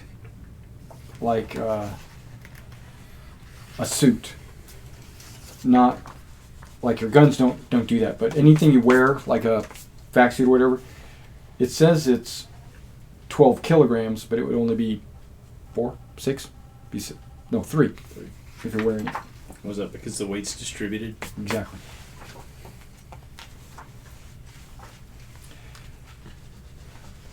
Okay. What's the weight on a regular tailored vac suit? We can get that. I think it was It's not in that book. It's probably 5. right. It was 4. I think 4 kilograms. So it'll be 1 if you're wearing it. Okay, thruster pack. That's something you might consider. You can maneuver in 0G over short distances. Athletics dex check is required. Tech 14, its long range pack is much smaller and uses grav thruster plates instead and has the same performance as the 12. It's 20,000. If you want to strap one of those on your armor. You just buy 12 of them? Just give everyone one? You can. I mean, we got the money. Do you think you're going to be going against psionic attackers like Zodani? Because you can put psionic shield. Oh, these are like equipment? Like These are add-ons oh, to yeah. add-ons to vac suits. Well, I don't think we want to put like jetpacks on like normal tailored vac suits. Just walking around. No. Yeah. No, this has to Well, go not on. like grab, yeah, but yeah. Put them on the boarding suits. You can put it on the boarding suit. So just you only got a couple of those. so how much were those each? 20,000 for the Tech 14 thruster packs. Okay, med kits. Like I'll buy 2 of those. 2 of Okay, them. good deal. This is an internal medical scanner and drug injector. It can be installed in either a combat armor or vac suit. It automatically applies first aid if the traveler is reduced to endurance 0. treated as Medic 3. Okay. At Tech 11, they can also inject combat drugs and metabolic accelerators if you have that drug, like, in your med kit. So basically it's got some kind of injector inside your suit that injects you when you get damaged. How much are the original ones? Like that? Because I don't think we're gonna be using like combat drugs. Right. Well, I mean, just for the Just the medical injector. medical first aid, it can do just first aid. Yeah. It's 10,000. No, you don't need that. 5,000. That's Tech 10. If you go to Tech 11, you can inject the combat drugs. We just put each of these You can put this in a tailored vac suit. But yeah, now It'd be like in a pocket or something. yeah, but we got you know. okay. I'm just saying we have 14 vac suits now because they got 2 extras, Okay. so that'd be 70,000. So you're putting that in every one of them? Sure. Okay. So every one of them has a Medic 3. And it automatically applies first aid when you're reduced to Endurance 0. That's pretty cool. Okay, moving on.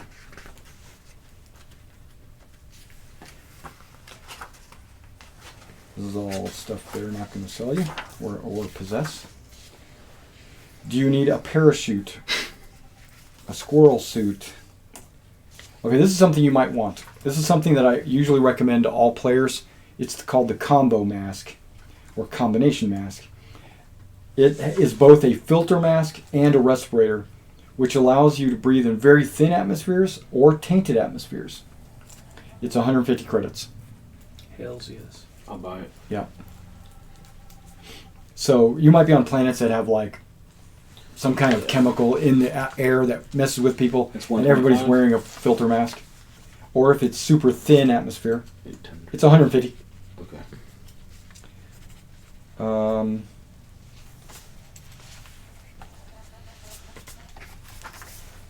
Do you plan to be going underwater? Because there is something called a rebreather. No? Okay. You never know. You can always get it later. Cold weather clothing, hot weather clothing. Is that something you need? And a lot of this stuff you can throw in the ship's locker and you can just pull it out when you need it. So like you can get like 6 sets of... That's normally what's in a ship's locker. They have 6 racks of everything. So you would put like 6 like survival kits or med kits or whatever. Do you need any hot or cold weather? Yeah, And we might as well just get like a little bit of everything. Okay, because there's different things. The best stuff possible.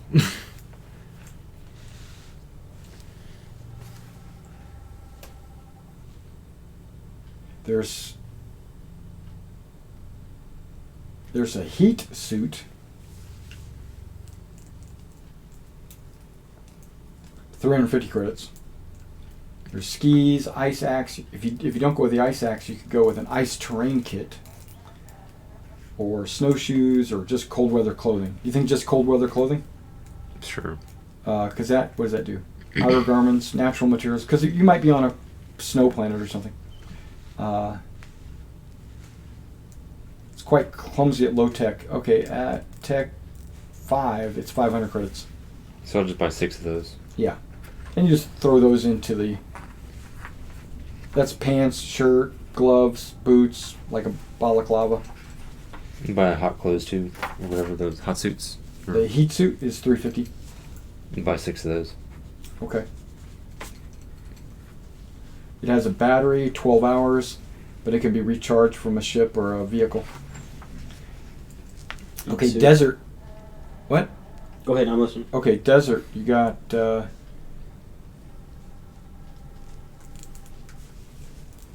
advanced desert suit. An all-in-one suit designed to minimize moisture loss. Reduces heating from the sun. It includes a hood, face mask, and goggles. It's 1,000 credits. Just buy 6 Tech of those. 9. I'll buy 6 of those. Okay. And that's better than the heat suit? No, that's for deserts. it's for desert. Keeps you cool. It's what do they call those things? The Fremen suit. Still suit. Still suit. Yeah. Just buying like everything, Marine environments. like diver suits. Yeah, they got a heat dive suit is 60 credits. No, All that is a well, wetsuit. Oh, deep diving suit. No, that's 20,000.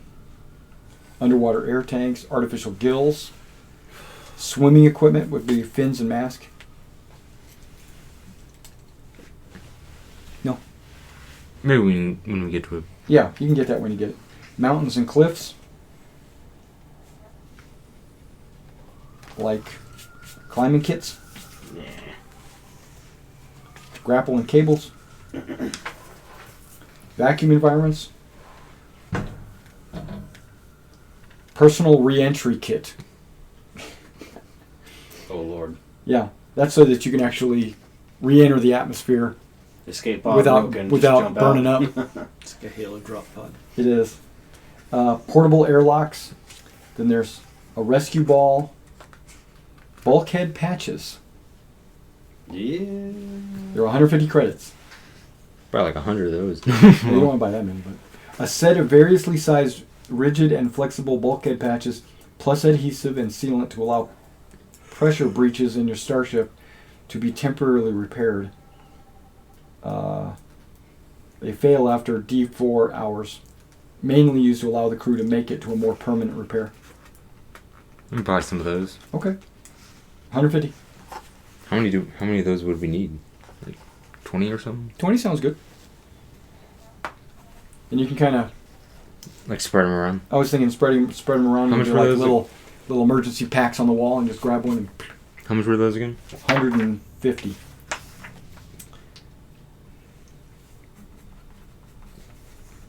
Okay, general survival gear. Duct tape. Oh, what about that infinite rope? Oh, okay. Let's see if we can find it. Cargo cable, backpacks, binoculars, canteens, flashlights, chem light.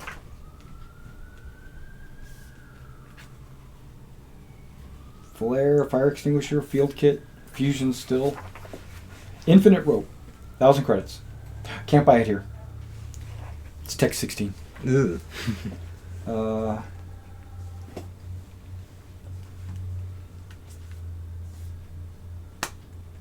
Regular rope. No. Tech 13. Okay. Sleeping bags, survival kits. I would probably grab some survival kits. Just in case you crash somewhere or whatever. It has a small knife, a fire starting equipment, blanket, 4 days of rations, water, compass, light cord or string, a mirror, water purification tablets, survival manual. They're only 50 credits. I'll just buy 6 of them. Okay, put them in there. Put them in the ship's locker. Wood burning torch. Okay. Okay, skipping. You don't need any tents. Unless you do. Okay, now we're into electronics. Flashlight? You already have some like electronic binoculars, I think. Mm-hmm. We have goggles that do all that. Do you have a Geiger counter? You have goggles or binoculars? The electric goggles, or whatever they're called. Light intensifier? Electric goggles. TL10.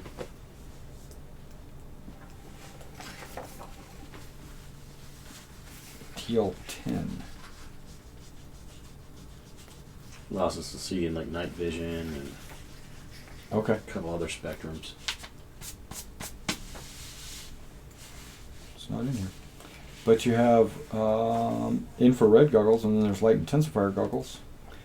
Then there's personal HUDs. Got that too. Yep. Okay. Do you need a ComDot?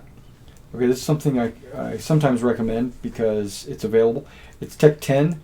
It is only 10 credits, and it's a little sticky thing that sticks on the back of your skull right here behind your ear, and it basically gives you hands-free communication with your communicator. So your communicator can be in your pocket, and you can still talk, and it's smart enough to understand your verbal commands to run your phone or if you have a smart enough phone, which I think you do. I think you got Tech, what, 12? We have 10 hand comms. 10, okay. For 50 kilometers? 100. Well, it says 500.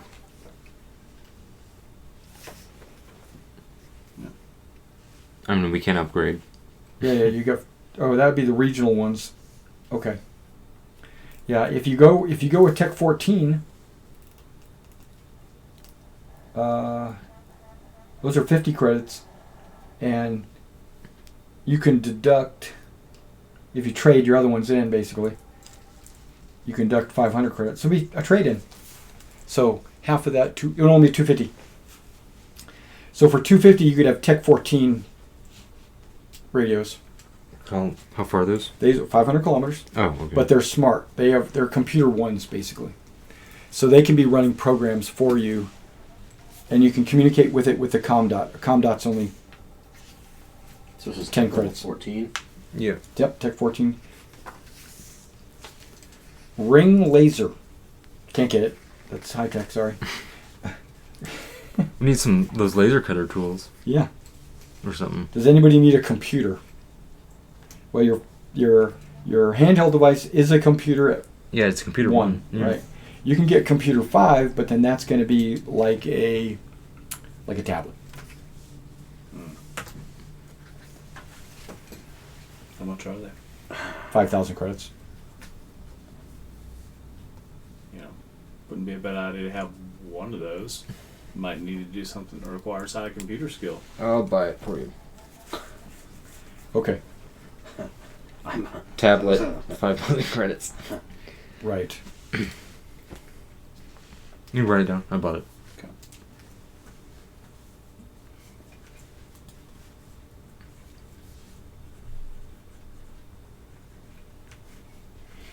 Okay. Digital friend. Okay. Oh, these are programs. Okay. Have a computer program called Digital Friend. Yes. It's an intelligent interface package that has been given a definable personality, usually given a name. Okay, we won't get into all that programming stuff. Robots. You can get a protocol droid. 3 million credits. If you want. You can get a skin job. No, you can't. That's Tech 16. If we get a protocol droid, is it fluent in over 11 million languages, including the binary language of moisture evaporators? Is it not annoying? It does have language 3. So it says language, most of them 3. The protocol droid is designed to smooth over misunderstandings and allow direct communication between parties. This goes beyond mere language, or which the protocol droid can store up to 6 million and derive far more, but also customs, etiquette, and of course, protocol. So yeah, 6 million languages. Good. Yes. And yeah. It's Tech 14. It has 20 hit points. It even has Gambler 0. Yeah. Can't attack though. It only runs and cowers. Okay. I was gonna say you get a utility droid, but he's mostly cleans the halls and stuff. Does repetitive tasks like restaurant work. Okay. So that's an option. And that's only utility droid's only 100,000. But he doesn't have very much skill. Not like a protocol droid. Okay, tools and engineering. You need a chain? No? Okay. We should have toolkits. Those you might want. Here we are. Mechanical tool set. Repair mechanical devices like wrenches, pliers, hammer, among other things. 1,000 credits. Sure. Metal work tool set. That's working, welding, and shaping metal. Think you need one of those? We do want to How much are those tool sets? The first one was Yeah. 1,000 mechanical. I bought 6 of them. You only need one. Oh, well. Yeah, you only need one. Maybe 2. Depending on how many 'cause I was people are gonna put doing it the in work. ship. Yeah. Electronic tool set. 2,000. I don't think you'll need carpenters. I'll buy the metal tool set and the electronic tool set. Okay, metal is 3,000. There's excavation, No. shovels and stuff. Okay, How much is the electronic one? 2,000. Here's one that might be important. Starship Engineer tool set. 4,000. It has an iris valve opener, among other things. Okay. Weapon engineering tool set. No. Well, that's repair and maintenance of weapons. Like ship weapons. No. Let me see. Well, Slug energy. No, it's for your personal weapons. I've got one from mine already.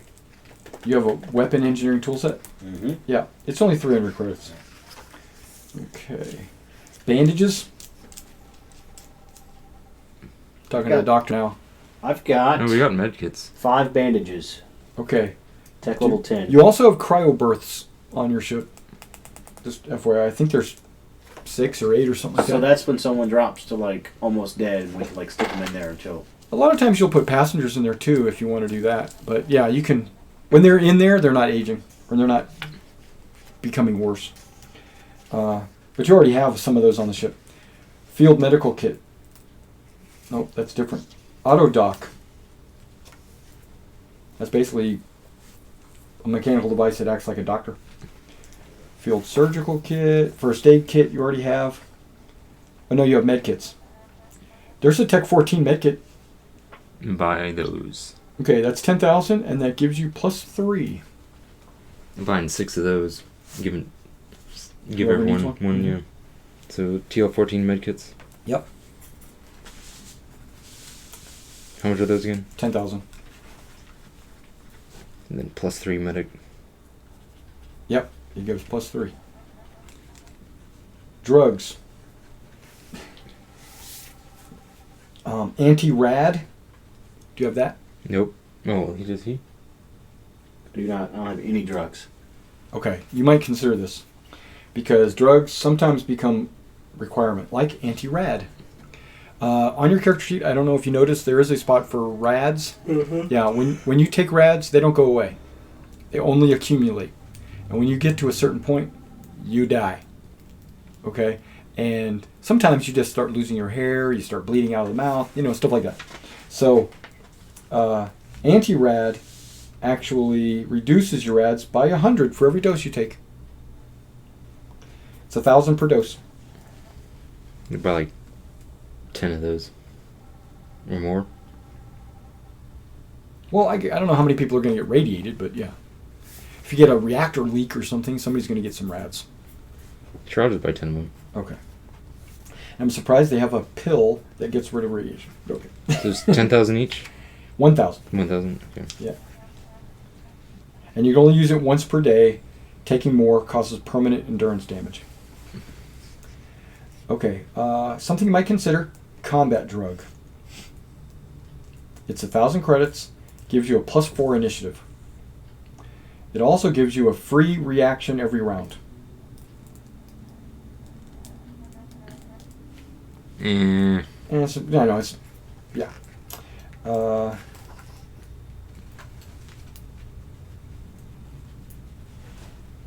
Panacea. This is a wide spectrum medical drug specifically designed not to interact harmfully. Use on any wound or illness. Guaranteed not to make things worse. Travelers using Panaceas can make a medic check as if he had Medic 0 when treating an infection or disease. Did you want any of that? I mean, we've all got... You all have Med 0 or better. Yeah, so it's not really needed. Okay. Recreational drugs. Mm-mm. Okay. Nope. This one you might consider. Slow drug. Nope, only in a medical facility. Okay, where's fast drug then? Did I skip it? Oh, fast drug. This is something you want. Guaranteed, 100%. Also called hibernation. This fast drug puts a traveler into a state akin to suspended animation, slowing his metabolic rate down to a ratio of 60 to 1. A subjective day for the traveler is actually 2 months. It's called a fast drug. Yeah, it's 200 credits. And why would we? It's want a that? cheap substitute for a cryobirth. So you're on a planet, somebody gets shot, he's down to 0 hit points. You know, you just hit him up with fast drug because you might be able to save him. Because he won't actually die for... How much are those? They're 200 credits. Oh, well. But then there's slow drug. This is good for applying medical, for healing. It's good for healing. Because this is a variant of... Okay, it can be used and applied safely. Okay, as it increases the metabolism of around 30 times normal, allowing a patient to undergo a month of healing in a single day. Why are those names completely reversed? I know, I thought about this too. But it's from the perspective of the user.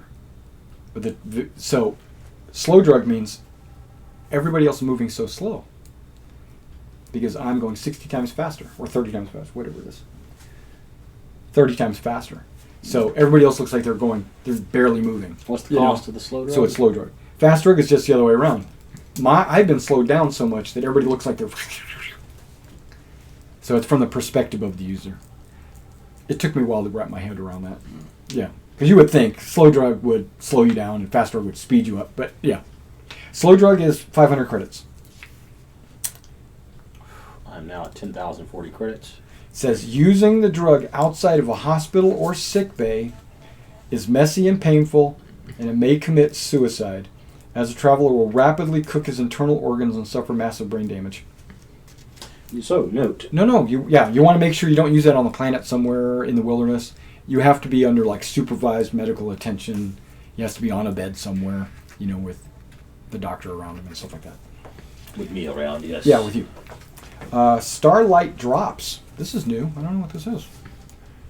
Eye drops. By adding a few drops of the stinging liquid into each eye and waiting for the burning sensation to pass, you gain infrared vision. Lasts for D6 hours. That's interesting. 500 credits. I mean, we got infrared goggles. Yeah. Already.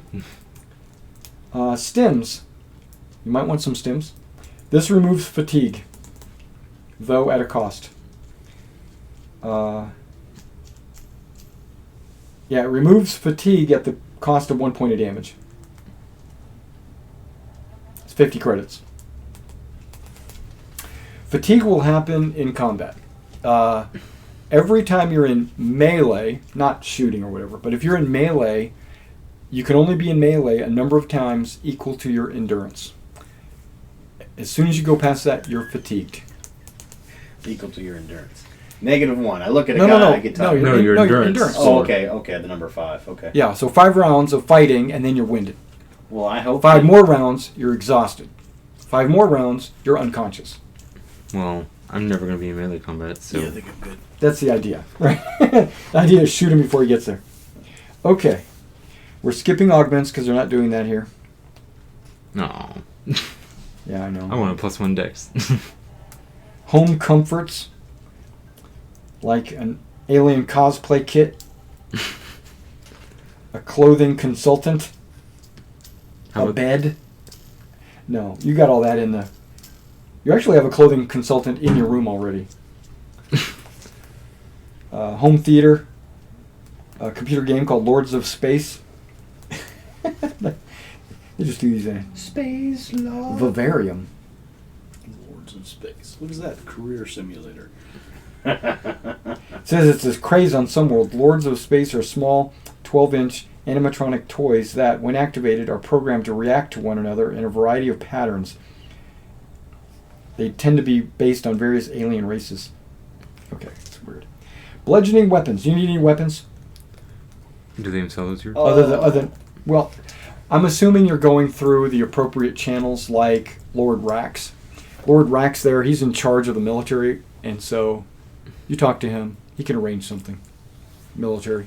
So if you, because the king decreed it, you're like, he knows what's going on.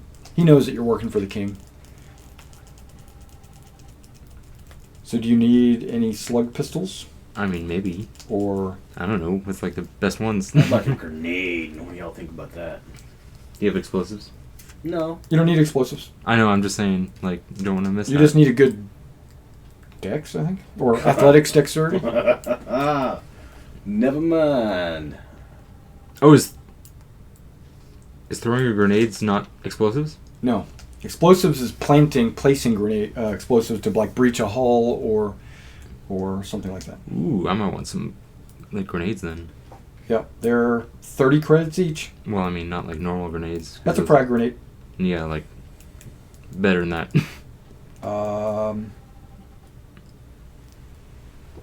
They have electromagnetic pulse grenades.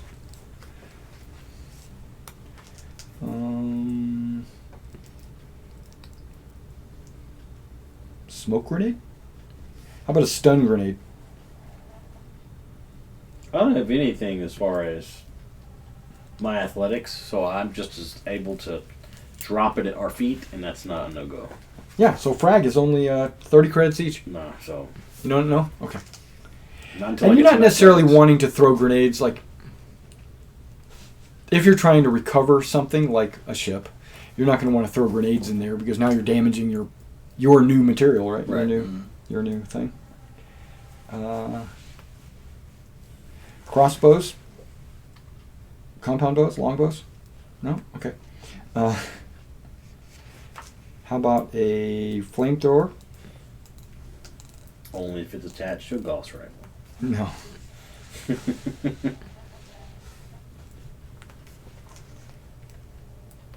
I'm already up to vehicle weapons. What the hell? How about a heavy machine gun? 50 cal. Okay. I don't have that heavy weapons. I have man portable. Bola, I have boomerang, vehicle. whip, explosives, I mean, like a breaching charge.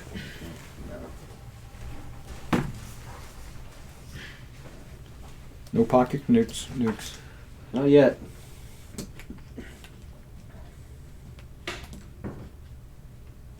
Sighting aids, bayonets, tripods. No, okay. I think we're getting to the part where stuff you don't need. Suppressors, No, mind one. 250. That'll fit my ACR. Yeah, you can put on ACR. Oh, 9 days in. Non-heavy slug thrower. Yeah, you're good. ACR is not heavy. Did I skip past Gauss? Yeah, we got Gauss pistols. They have those. Is that something you're interested in? I think he was interested in Gauss, right? I'm not. No. Gauss rifle. You'd mentioned Gauss rifle. Okay. Oh man. We'll give him a second to come back. At this point, I don't think Cody's going to make it. What did he say? He didn't say anything, but it's almost 7:30. That's all right.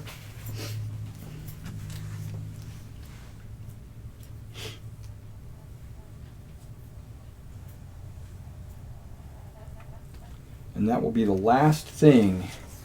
And then we'll move on to... Because you can't repair the ship here.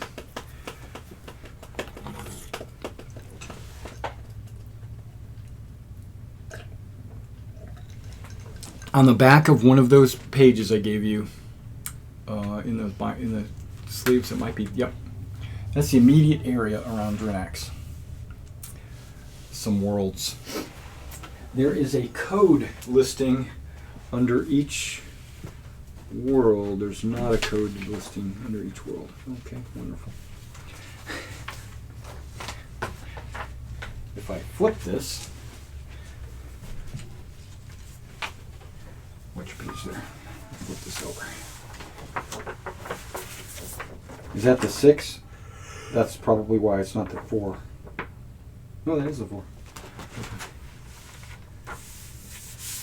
This is the Aslan border, the Imperial border.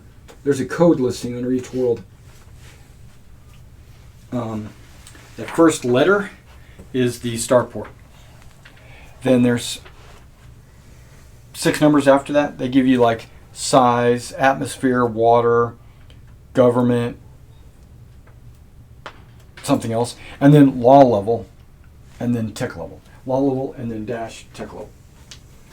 So you can see the law level is A, which is 10, and then tech level E, which is 14. Did you want a Gauss rifle? Alex. I already got one. Oh, you already have one. Okay. So then we're done.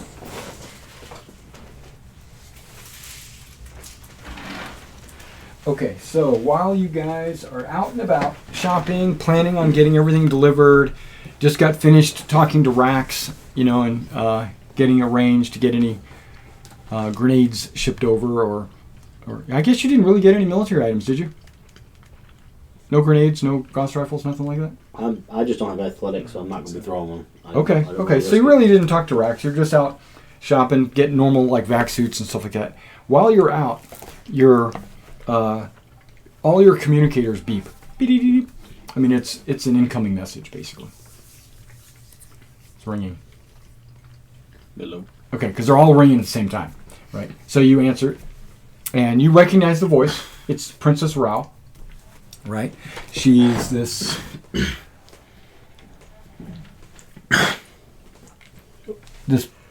person right there, and she's on the phone.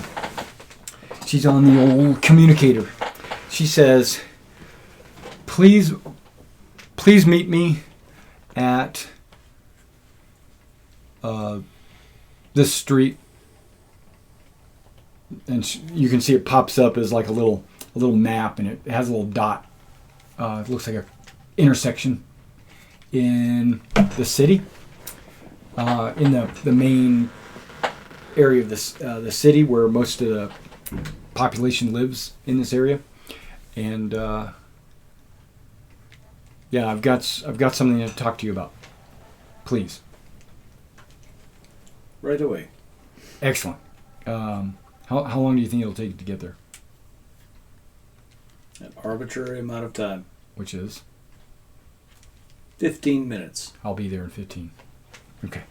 No problem. This is a city, but it's not gigantic, It's mostly, I think I got a picture of it, but it's like Cloud City. I mean, it's not super big. But yeah, you can get anywhere in the city probably 15 minutes. Easy. And I assume all that stuff you bought you're not carrying it in your hands. You're not like lugging it in. They're going to have that delivered to the ship. So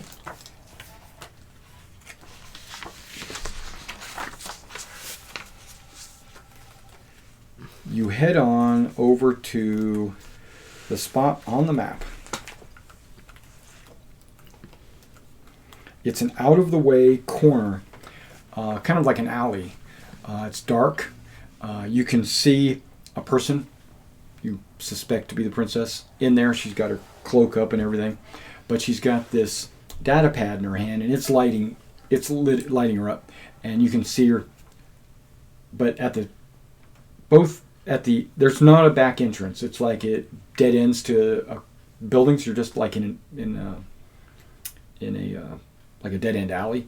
But at the beginning of the alley, right as you get there are 2 of their hawk warriors are standing there looking out. They're not looking back at her. And as you walk up, they go, "She's expecting you."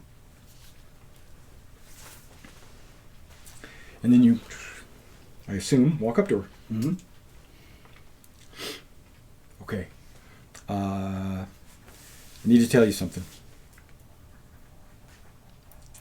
There's 2 nearby worlds, Torpol and Clark. They were both hit by the same raiding party. They landed on Clark initially, then headed to Torpol. They then jumped out and have not been seen since. Both governments want to punish the raiders and have put a price on their heads.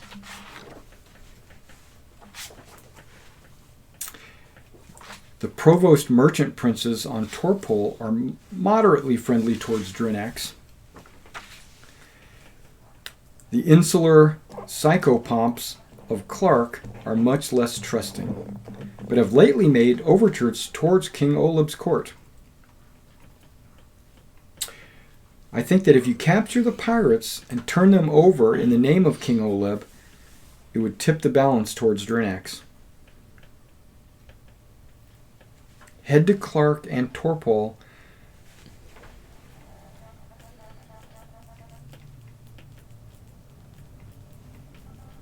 With all speed.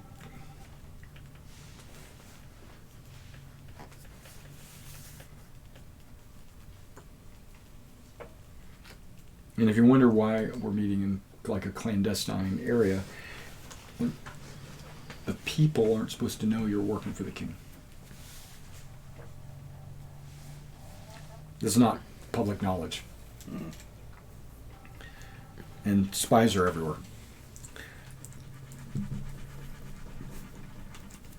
Now, there's a couple of things you can do as a traveler, right? Waiting to get your equipment delivered, or waiting, or maybe spending a few days recruiting. You can, I guess what they call sleuthing around. You can go around like starport bars, and you can try to use your streetwise and corrals to find out if you know anything about these pirates, because it doesn't say where they went or where to find them. It just says that, head to Clark or Torpol and then see if you can find clues or leads. But you could also ask around anywhere, really. So one of the suggestions is, like, and I know a lot of people are new to Traveler. You spend time on planets, so use that time to find out what people know. Do some inquiries. Get somebody drunk, talk to them. Don't just expect it all to be on the radio, because it won't be, or on the computer. Sometimes people, maybe a merchant just flew in from Torpol and he could tell you something about it or whatever, that kind of stuff. And you can't do that unless you do that. But you also need to hire. How are we going to do that? Very carefully. Sounds good. Smart people. Who do you need to hire? What do you need to hire? What do you think you need? What's all on that sheet, though, right? Well, you know what crew positions they recommend to have full. But you could modify that a little bit.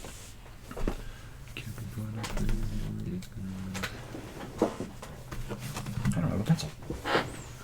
Weird.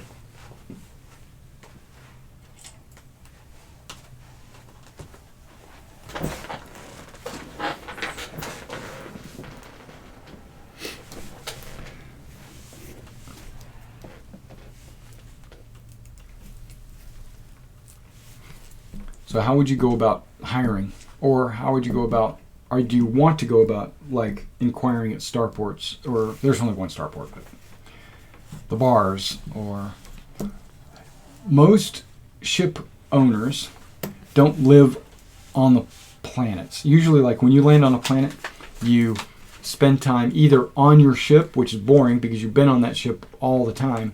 Usually go into what's called Star Town, which is the area right on the outside of the starport, and get a hotel room or something like that there. And you live the life of the planet. Maybe that's how you contact people, finding cargoes and passengers. Well, we can't just hire normal people because we're going to be like doing pirate stuff. Right. So we have to like spice it up a little bit. Might need to go in like back alleys. We could literally watch them and see what they do and their personality. So we could pick out shady characters. We could pick up a whole crew. Maybe. I don't know. Or maybe people that want to see the kingdom come back. Right. Patriots. Yeah, Patriots. like nationalists. Right.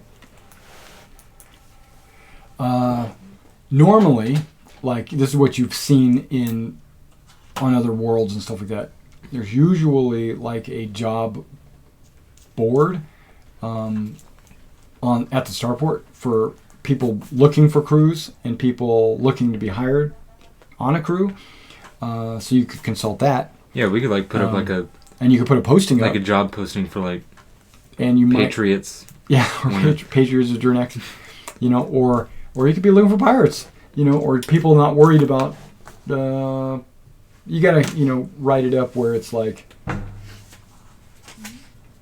where you're not telling them what you're doing, but you are. But you're like implying. You're implying, right?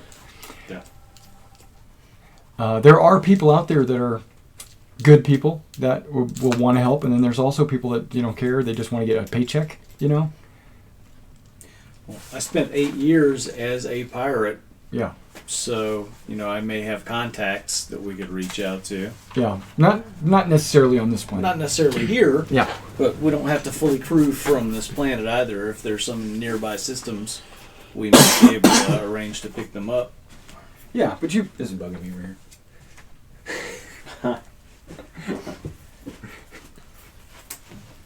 And even if none of my existing contacts were here, 8 years in the life would probably teach me signs to look for. What am I looking for in a fellow pirate? Yeah. Exactly. So, probably hit some of maybe the less reputable establishments to have a few drinks, grab a plate. Well, the Starport Bar is always a good one to find ship crew, right? But if you're looking for, because there's going to be people there waiting for a ship to come in that they might want to get off this planet. There's going to be people that just got. There usually, if you have skills that pertain to space, you're going to gravitate toward the spaceport bar. But there might be on-planet bars that, if you just want a thug, you could probably find a guy with muscles, But if you want a guy with skills that are ship-related skills, you usually do that in a spaceport bar, or the bulletin board. You can post something, and there's blatant things on there sometimes, like, "I'm a pirate. I need to be hired." It's not against the law to call yourself a pirate. It's against the law to get caught. Until we get on the ship, find out he's an actor. That's right. Or no, like, but do you want that guy? I don't know. You might not want that guy because he might be kind of loose-lipped. Yeah, might be loose-lipped. Or it just depends. So, Carouse is the bar. Streetwise is going into town. I got Streetwise. He's got Streetwise. I'll go to a little carousing. I don't have any of that. I could check out the local college. I don't have carousing, but I'll go do some carousing. That's right, you can do carousing. Just -3. Or I've got some gambling. Yeah. We could go to the local Space Marine office and find the dropouts, the ones who were just freshly kicked out and coming home. Spent 8 years in service and now they're lost in space and they get kicked out, like I was. Yeah.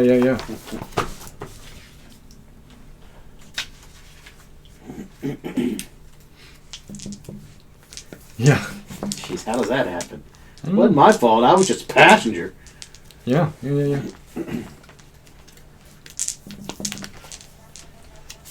don't know. We are kind of strangers here. Might not be a bad idea to stick together. You can do it in a group. Right. Alright, you got street skills. Let's do it. Mm-hmm. Okay, so where are we going? Where's the map? It's on the other side. I'm like, where's the best place to go?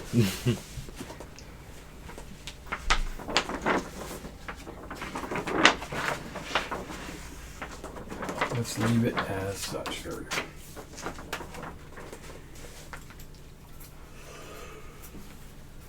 This is the military, right? This is the royal apartments. So that's basically where all the nobles and people that are in the king's court and stuff like that would live.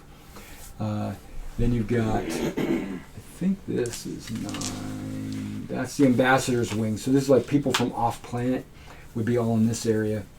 I think this is just life. That's like 4. What's 4? 4 is university grounds. Really, this whole area is not university, but this is the main. That's the Scholars Tower.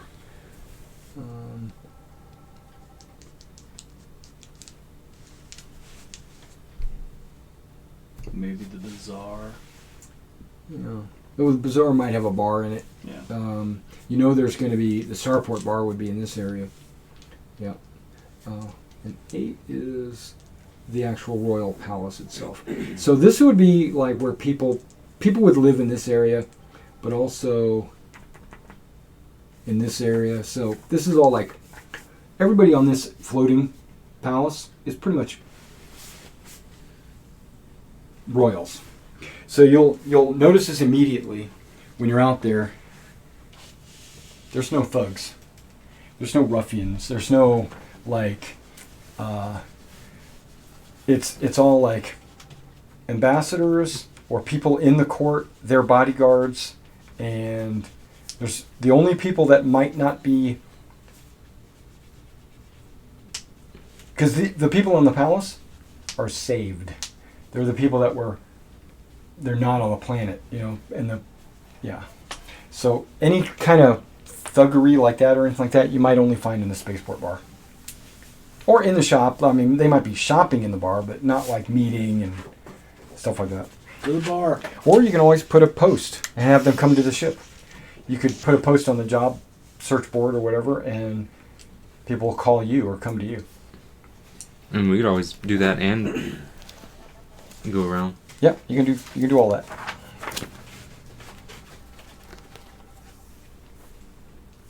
Okay. So what's our open positions? So we're going to the bar, right? Oh, what are the open positions? Yeah, that might be a good question. We have multiple pilots. We have plenty of medics. You've got the sheet with the requirements. Who's got astrogation? I have astrogation. I do not. Well, that's fine. But you're not an I have astrogator. a level 0. Yeah, you're not an astrogator and a medic. Yeah, we have medics galore. I only have 0, but I'll have to be the pilot. And if there's a second ship, who's piloting that? Yeah. I have pilot 1 for spacecraft. Mm-hmm. Looks like Cody has engineer 1. Yeah, I've got engineer 1 on power plant. Yeah, I think he might be. So is there an Drinax. actual medical position on the ship? Yes. Yeah. Okay. Yeah. You got to make sure everybody's healthy. Who are gunners? You do their checkups and stuff. Yeah, we don't have any. Anyone have turret gunners? No turret. Well, the other Adam, if he ever shows up, which he's not going to. And then we need. But we can assume that he can sit in a turret. And then we need like just bodies with guns, Marines.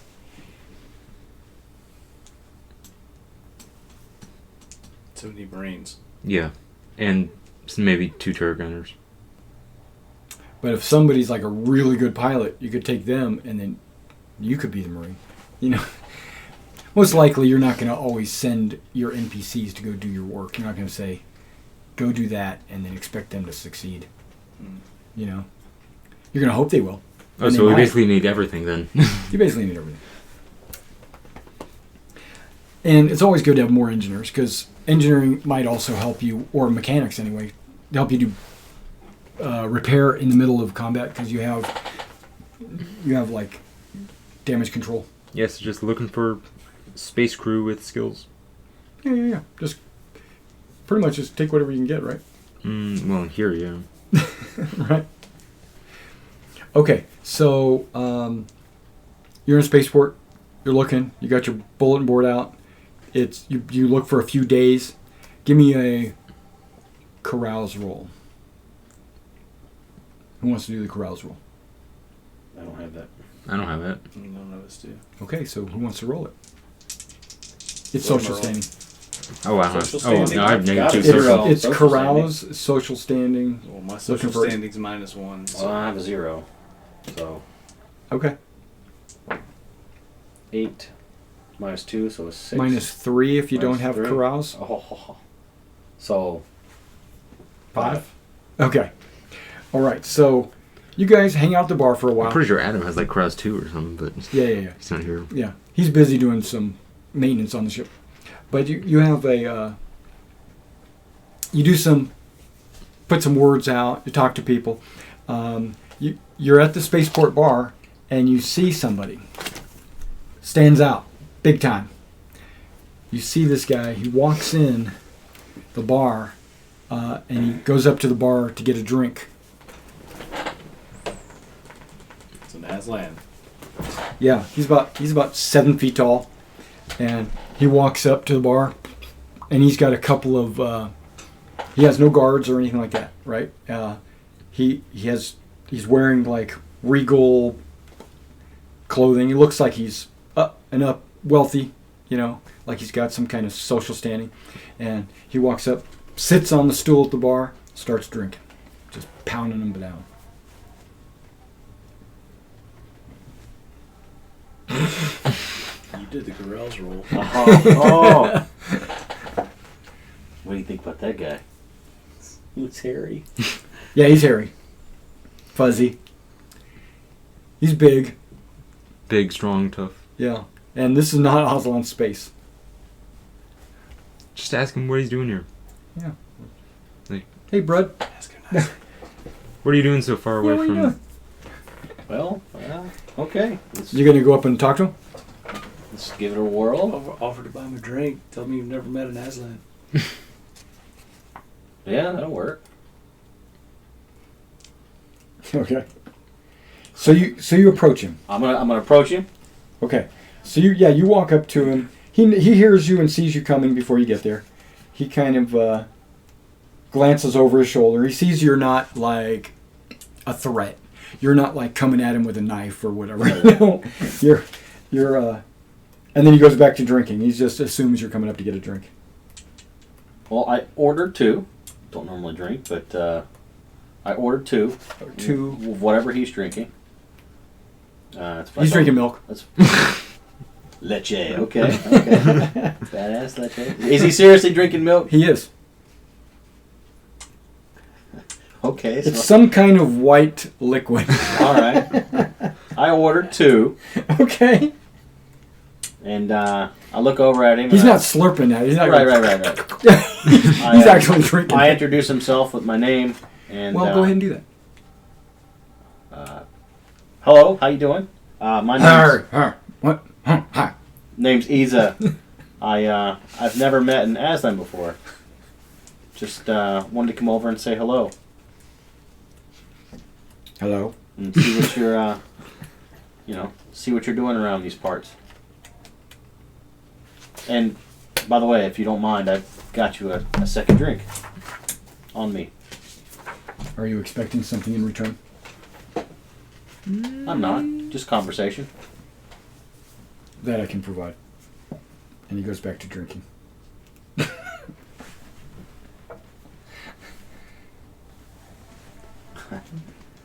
Just curious. I'm just curious about what's your what brings you to the starport here. A starship. A starship. Well, you're wanting to purchase a starship? No, that's what brought me here. Well, tell me about the starship. You're getting a little personal now. Well, I fly a... What's it called? Harrier. I don't know what that I've is. got a Harrier. It's Is that a bird? It's an ugly beast at the moment. Okay. But I'm sure it'll be fun eventually. So, So what do you do for a living? what?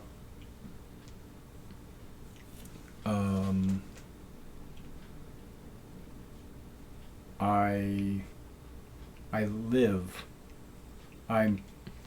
I live for a living. I mean, I don't get it. I don't get the question. What do you do for work or for profession?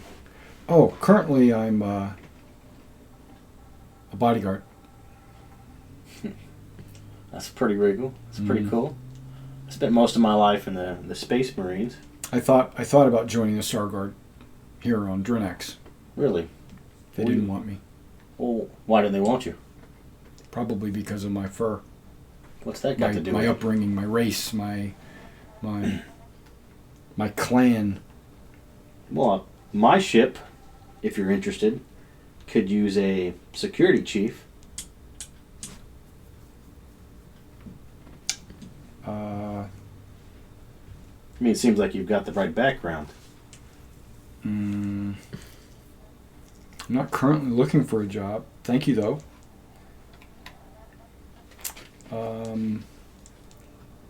A prince would not serve well as a security chief. But you're a bodyguard. So, but you came here to be a bodyguard. I did not come here to be a bodyguard. Don't put words in my mouth. Okay. So what were you coming here for? You said you were coming here for a ship, though. He leans over. Like, he's on his feet now. Okay. He leans over you. He's like 7 feet tall. So, but you're sitting down too, so it just makes him even taller. He's like leaning over you, and you can feel the heat of his breath on you. He says, "This conversation is done, human." And then he turns around and walks away. As he's walking away. Yeah. As he's walking away. Yeah. It's a life of adventure. Leave it. I'll leave it be. His ears kind of twitch a little bit, and he Okay. walks off. Yeah. Wow. Yeah. Friendly. Well, if I'd known he was a prince. Yeah.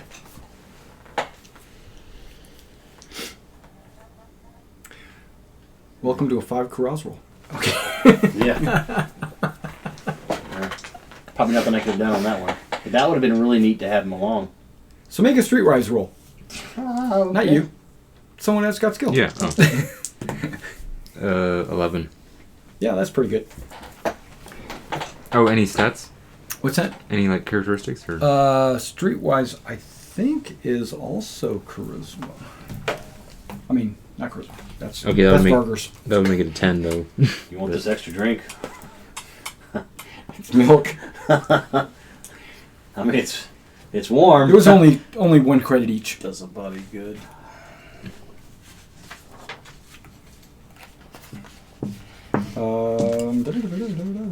Skills.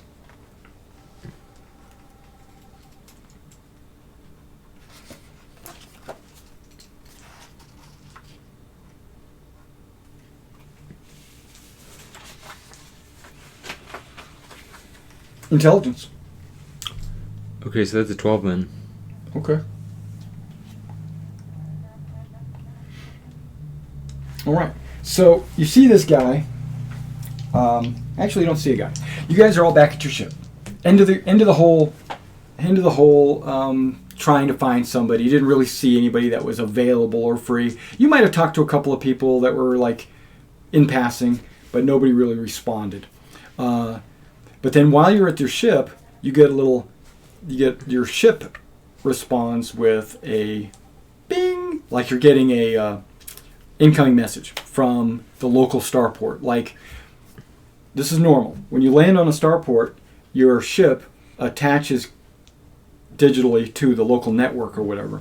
And then if somebody's on your hangar, like on your hangar pad, usually there's like a little, like an entry button or a comm button on the landing pad to alert you that they're trying to get your attention or trying to get you to speak with them through the intercom, and that's the beep you get. You get the local landing pad beep beep beep beep beep beep beep. No, just one beep beep. Yeah, answer it. He goes, "I'm here for the job. I hear you guys are hiring." Welcome aboard. No. Please leave your name and number, and we'll get back with you with a brief application. Now, you can just look outside and you can see that there's this guy standing over there by the little intercom thing that's sitting there. And he's got a big set, like not a duffel bag, but a big boxy bag. It's like squared off. And it looks like it's hard plastic, maybe like a, what do you call those things? Pelican case. Like a pelican case, right? And he's wearing like a jumpsuit. It's all orange. He's got a little baseball cap on. He's out there. I'm here for the job. What can you do?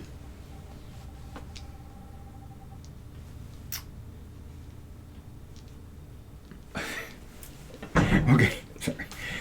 I gotta get into character. He goes, I'm the best engineer in this subsector. You're not gonna find anybody better than me. Come watch what I can do. Name's Ben. Ben Parr. What do you think? Something broke, I fix it. Okay. Hold up. Something fixed, I break it. We should show Ben a list of things that need to be repaired on the ship, and if he can effect one of the repairs, he's got the job. Okay. We're just like list everything that needs to be repaired off. Yes. You want to see if you can fix at least the turret? See if he can fix anything. Okay. Tell you what. All right, Ben. Here's the problems with our ship that need to be fixed up. Yeah, look it over, and if you can fix any of You it. guys are talking to him through an intercom. Yeah. Okay. If you can fix any of it, Well. you've got a position. No, I Well, mean, you gotta I would bring explain him it. in Yeah, to the like- ship, Okay. Well. Okay. make introductions. Like. Okay, Give so it- you lower your little airlock thing. He steps on, brings his pelican case on there on the wheels, and he goes, and then you lift him up, and you guys greet him, I guess, at the airlock. He's like, swanky. This is, what? Who built this? Jesus. Jesus built this? Wow. Who's the Jesus? I don't know Jesus. Who's this Jesus? Jesus. Ben Parr, at your service. He offers a hand. It has oil on it. He's greasy. He's a grease Working monkey. man. He's been. It looks like he's washed his hands, but there's still grease on it. I mean, it's like it's permanent. It's in his veins. It's in his veins, right? Well, Ben, I'll tell you what. We got a lot of work to do on this ship. We just kind of took a look around, took an inventory of what's going on, and it's more than I can do to fix. So I'll tell you what. You don't just take any stranger off the street and let him, give him a job fixing your ship. So you look around. You let us know what you think you can work on, and I'll tell you what. If it seems like you got the skills to make this bucket go, maybe we can come to an arrangement. Okay. So, you got any like garter belts, bubble gum, paper clips, anything like that? Because I can make anything work with those. I think we picked up some duct tape when we were in town. Got a couple toolkits. Should Duct be tape, arriving. then I'm in hog heaven. We got a couple different types of toolkits that should be arriving shortly if they haven't already. Yeah, they actually have been delivered. So if you'd like to come up with I us- don't need no toolkits. I brought my own. I use my own tools, and if you touch them, I'll kill you. That's good things. Clean hands. I don't touch tools. Yeah. You don't touch tools. Only if it's doctor's tools. I can Okay. sew you I up. can respect that. Fist bump. All right. Yeah, show me the engines. Let me take a look at your engines. I don't know where the engines are. You don't have to show me. I know where engines are. And so he walks towards the back of the ship. He just starts looking around. He's in the cargo hold. This is awful small cargo hold. Where's the engines at? So he can't find them. No, I'm serious. I mean, I know where they're at, but Yeah. Yeah. So he comes back here and he goes in through the hatch. He's in there. He's taking a look and he's like, whoa, I've never seen an engine like this. Man, this thing needs a lot of work.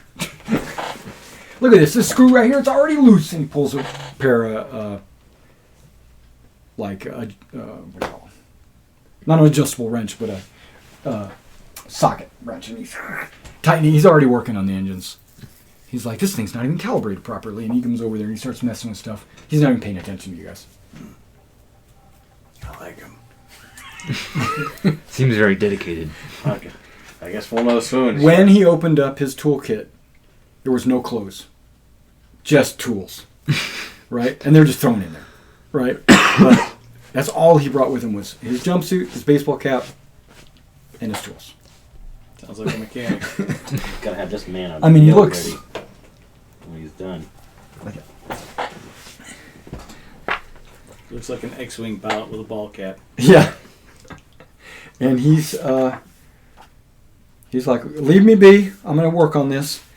He's not doing any, he's not changing anything. Right. He's just conducting maintenance. Hey, before I leave you to your business, you hungry? I can bring you some chow down. Okay, sounds good. Bring it. I assume that's part of the deal. Oh, absolutely. Now, this thing did have a thing that makes food, right? When you hire a cook. Well, when you get life support, it includes like Food replicators. like TV dinners. Like you get stacks and stacks of these in boxes or whatever, and you put them in all the food dispensers, and they put out, you just push a button and then the chicken one comes out, or you push a button. Well, I'd rather just but they're TV dinners. order the equivalent of a pizza and have it delivered for him. You want to order locally and get a pizza delivered? Did you get a pizza Why off not? the spaceport? Okay, you can do that. Pizza driver will drive up, whatever. I mean, we haven't. Have you purchased the food yet? For the dispenser? Yeah, your fuel and your life support is full Okay. currently right now. You would normally have to pay for that and buy that. So what's the damage of this meal? I ordered enough for all 1, 2, 3, 4, 5 of us, or whatever it is. 6 10 of us. credits. One king size pizza. Or 2 small pizzas.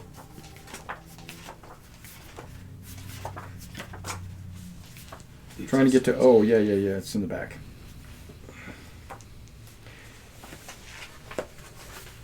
Okay. Salary. Standard salaries. You can go up or down from this.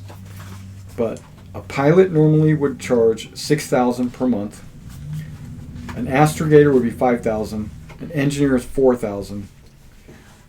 And a marine would be like $1,000. Oh, Lord. Medics are normally $3,000. I assume you guys are like forfeiting your own salaries, right? Because you guys are working passage. But he's not necessarily... He's crew, so he needs to get paid.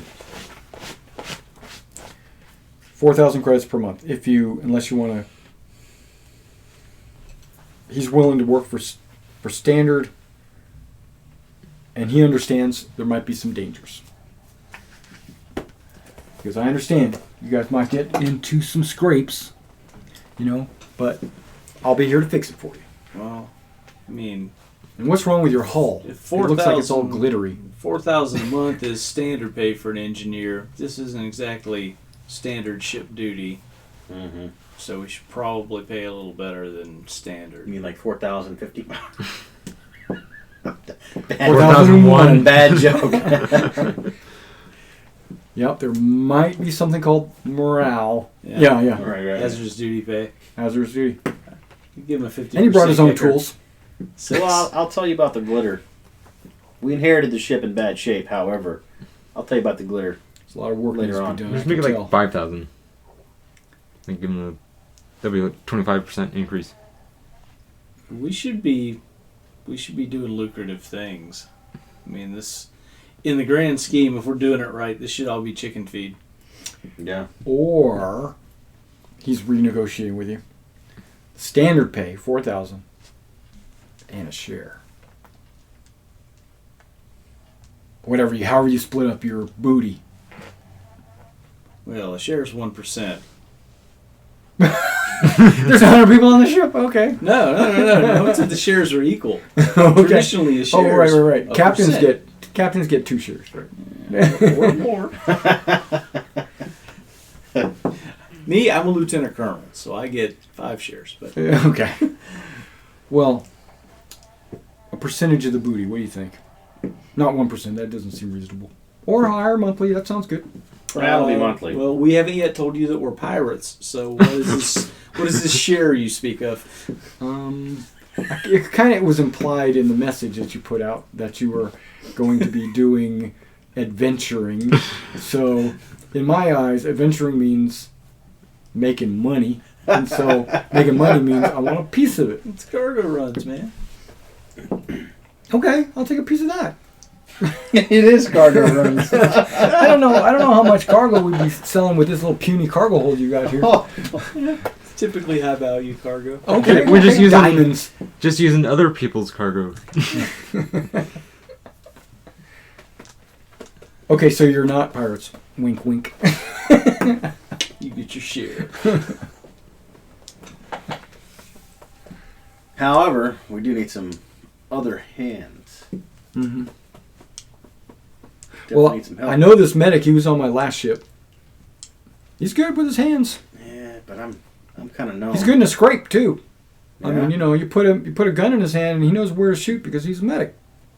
He knows the vital parts. Touche on that one. Shoot him in the head. Technically, I'm already the ship's surgeon and medic. Oh, okay. We could use someone handy with a blaster. Yeah. Okay. You know. Purely for security reasons. Yeah. Wink, wink. Do they have any other skills besides that? I mean, you can. I'm sure he does. I mean, he's been in space all of his life. I mean, I don't know. Give him a ring. Okay. And you hear him. He gets on his little communicator and says, "Hey, Jim, they're looking for another spot." And he's like, you can hear through there, quietly. Okay, I'm on my way. Okay. Jim, you know anybody? Keep going down the line. After a while, your communicator on the side of the landing pad beeps. Beep. I'm sure. It's Ben- about, I I'm don't sure know, Ben- 30 minutes later. I'm sure Ben will go down, and I guess one of us will go with. I'll go with. No, Ben's working. I go down. He's working on the engines. You don't even know where he is. He's somewhere inside of an engine, probably somewhere. Okay. Oh, you see his feet dangling out. He's in there working on something. I'm all right with that. So, Jeb? Okay, so you go out down the elevator and you see this guy. He looks like a pilot. I mean, he's just a guy. He's got a leather vest, pants. He's got a little briefcase, and he's got like a data pad in his hand. And he's standing over there on the edge of the Name's Jim? So you approach him, and he's like, "My name is Jim. Yep, Jim Cheese. Jim Cheese? Jim Cheese. I'm skilled with all sorts of medical paraphernalia. I can open wounds and I can close them. I like it. Well, I'm Dr. Sa. Doesn't necessarily put them back together the way they started, but they will be put back together." I'm sure we have a position for that. I'm Dr. Za, so I'm sure we'll need you for opening wounds a little more than closing wounds. Okay, I can open some wounds. We'll see. So Yep. come on board. Let's sit down with the other guys and Yeah, see what you can do. Ben was telling me you guys are going to get into some danger, and I'm about helping you if you get in a threat and a pickle. That's cheese, spelled like cheese. He's not lying. But you can call me Ben. Jim. Is the next guy's name E? Like Parcheesi? Watch. The next guy. No. Next guy. Is there a next guy? I don't I know. don't know. We'll see. I never got that. You see? That's a good We joke. got a Jim. We got a Parcheesi here. Par cheese, no. Yeah, Par. He's a good engineer. He'll do you right. Okay. So you got any other skills besides that? What are you talking about? I just wondering your. I mean, I can wear a vac suit. Yeah. Okay. You can fire. But everybody can wear a vac suit. You can fire a laser pistol or rifle. If need I be. can shoot a pistol. Okay. Mm-hmm. need be, you can definitely help me around the medical bay. Yep, I know most of the medical equipment. All right. Yeah. I'm, I just got a shipment. I'm one of, let's just say, I'm probably the best medic that's available to hire.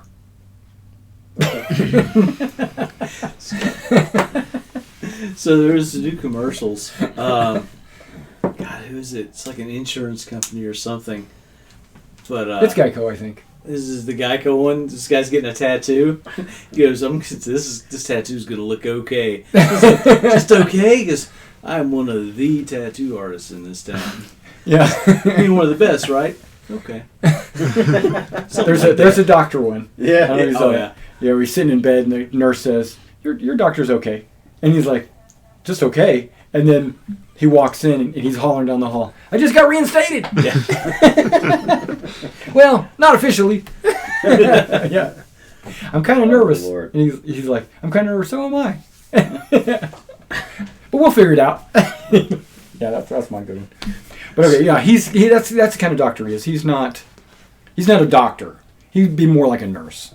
I mean, he knows most of the stuff, and he'd be good in a pinch. Right. But Just he's because not. he can shoot and he can also triage right there a little Yeah, bit. yeah. Okay. Yeah, like a field medic, I tell you what. like a military medic. Yeah. Down at the cargo bay, we just got a shipment of medical supplies.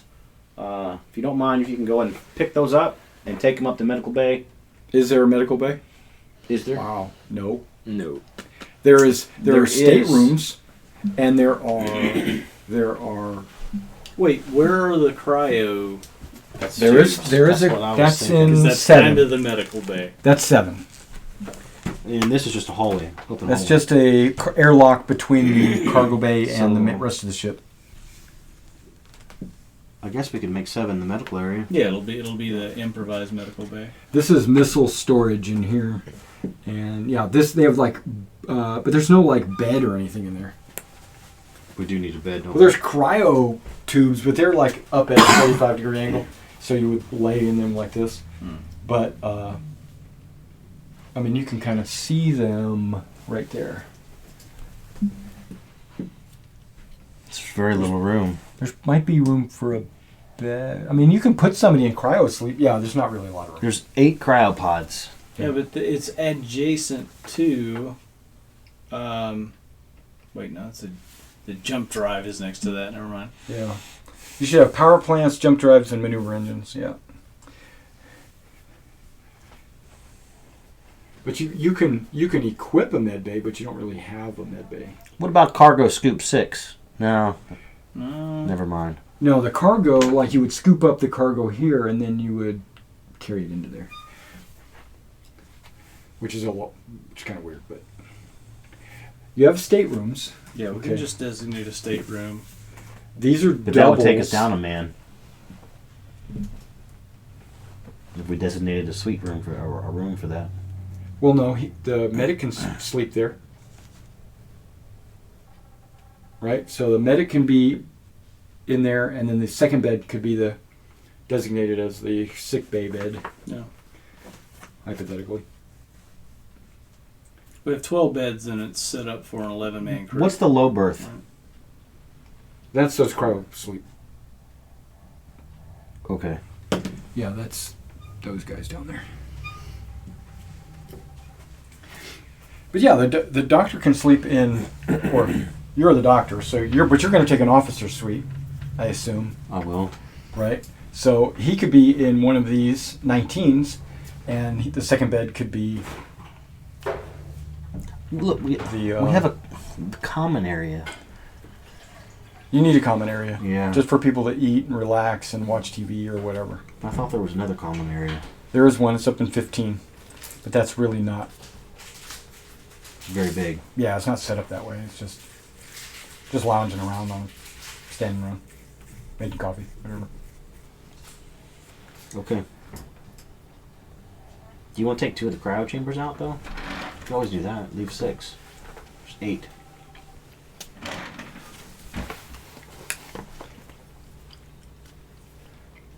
You're talking about getting rid of some of these Get rid of 2. and turning that into a med bay? Half it. That would leave us a room for a desk. And supply area. Well, there's 12 beds, right? Right. And you only need 11 people to fully man everything. That's why I was saying if I got if you you. take one of those 19s and split them, that extra Okay. bed is going to be wasted anyway. You could just turn it into a med bay. That's fine. What's 22? Storage. So we can have this one as the med bay and extra storage for any medical supplies. Well, you already If- have cleaning supplies we and had- maintenance stuff. So, Yeah, the extra like survival gear and stuff like Yeah. that are in there. okay. But yeah, he's got a locker above the door. Okay. That's fine. Looks like you get your own room. Sweet.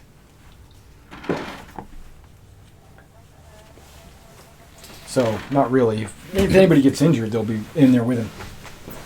If we're doing this right, you'll usually have your own room. Right. Right. Just have an extra bed for when I have visitors. Which would be all the time. No, you're kidding. Okay. And after that actually took about a week's worth of time, maybe 4 or 5 days, something like that. You get all your cargoes delivered, all the stuff you bought, is delivered, as well as only 2 people responded to your advertisements. And when you were in the bars, looking around and stuff, there was nobody really that stood out. All right, let's go. I guess. We could also spend part of that time in the bars trying to listen for information and information, asking right. people information about That could be happening goings-on simultaneously. of, Sure. that would- Purple and Clark. Absolutely. That can happen at the same time.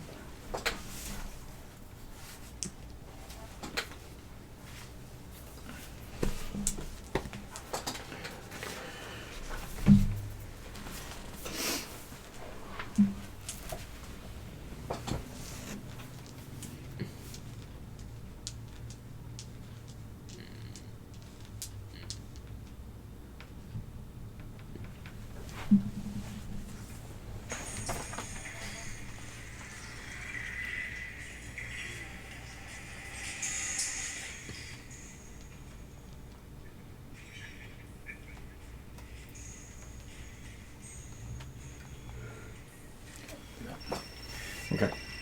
So, where are we at?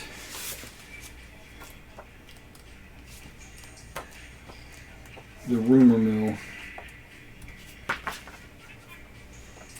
At this point, everyone can make a carouse roll. If you don't have the skill, it's -3, So 1. and you get to add your social standing. So Seven. -1.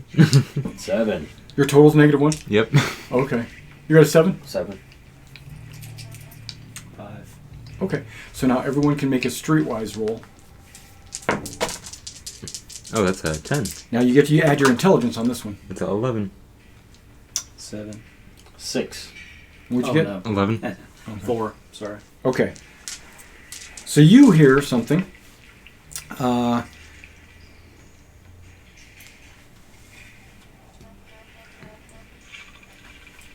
Okay. You ask about like maybe the raids in the area, if anybody's heard anything, and there's this guy on the street that you were kind of talking to, and he says, he looks like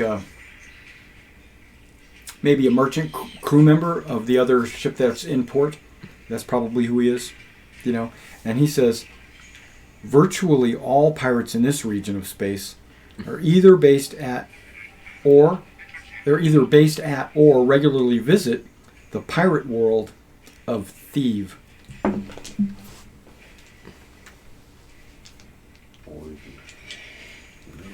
And then you relay that back to your compatriots, and on the map,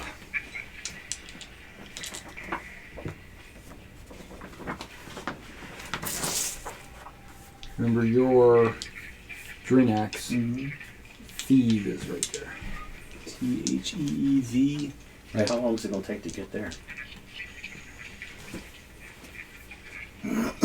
Well, it takes a week per jump, and your ship has jump 2, I do believe.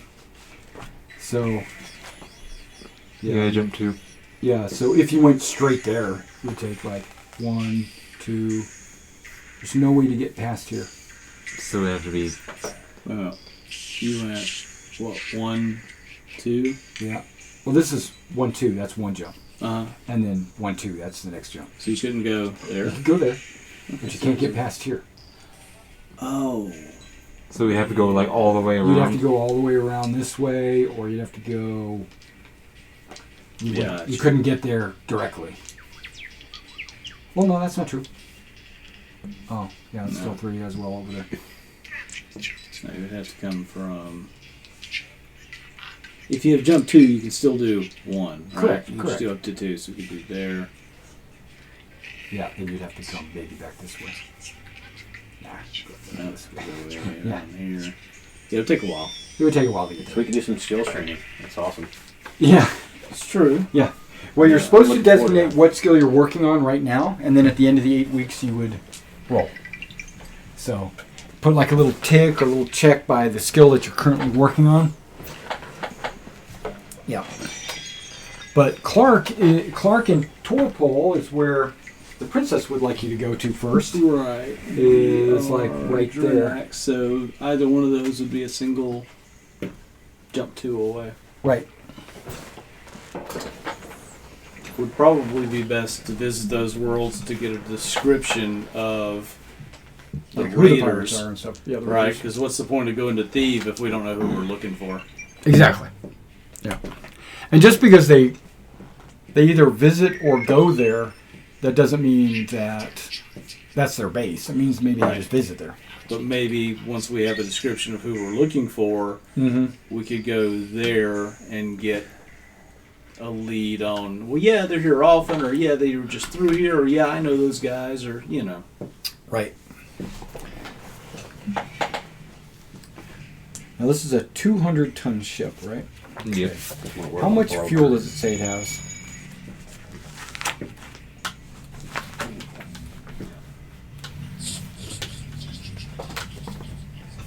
Four weeks. Oh, tonnage. Oh, 42. 42. Okay. So, because it takes 20 tons of fuel to make jump 1. So, yeah, you can only do 1 jump 2 with 40 tons.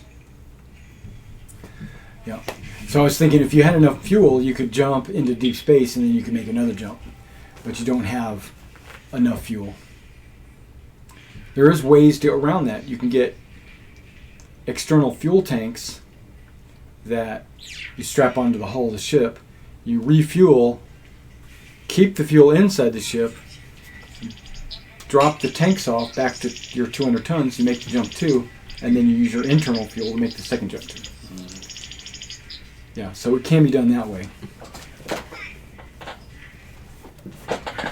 Or internal fuel tanks, if your cargo hold is 40 tons or more, I think it's only 29. Is it well, as long as it's 20 tons.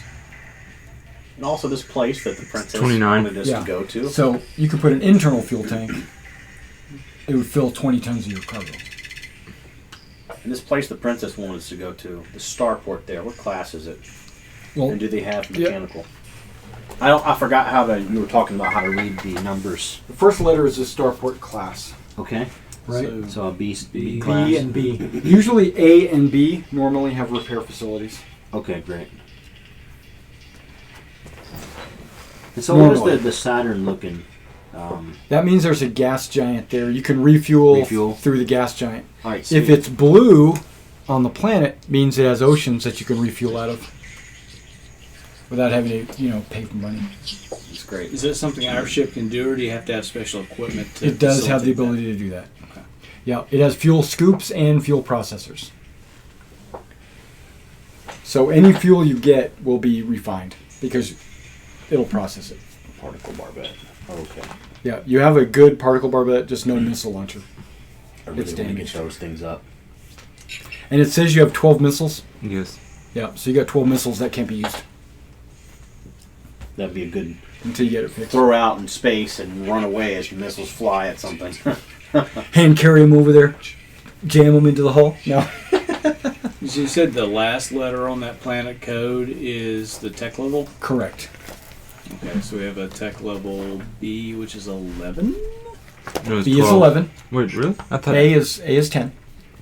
So we got a Oh, tech 'cause level 0 11 and a tech level 8. Ooh. Yeah, What's Clark that? is 8, and Torpal. Torpal is 8 as well. No Torpal. Torpal's 8. Yeah, they're both 8. On this it shows a B. It's definitely a B. It's like a straight line there, didn't it? Okay, let me go to the Torpal system. 8. Must be a misspell It's a on that. typo. It's 8. Okay. It's A law level. Pretty Where- strict. So is the law level the next to last letter in that code? Yeah, there's a dash and then the tech level. Right. So it says A-B for Torpal. Yeah, that's and wrong. 3-8 for Clark. And Clark is So what was 3-8. What Yeah, does she want us to do? it should be an 8.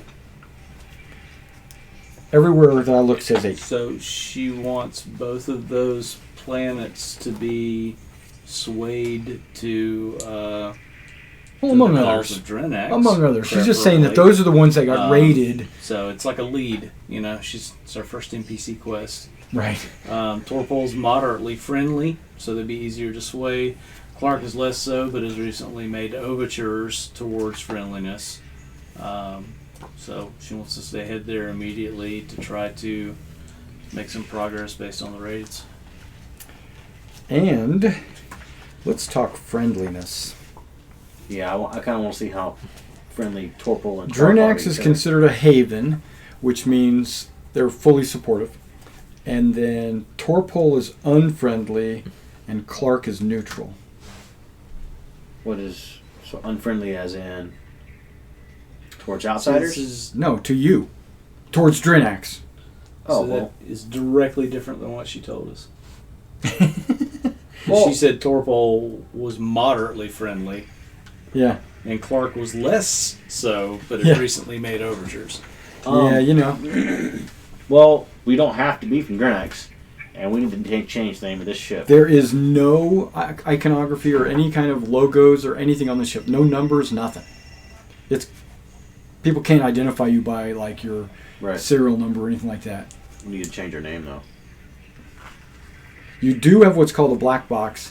It does project your ship's name and serial number and all that. That can be turned off. If it's turned off, that's criminal. Right. So let's change the name. 'Cause Yeah. Varga And there's Dogger- also some, you can have black box spoofers, which are basically, they create a false signal. You can do that too.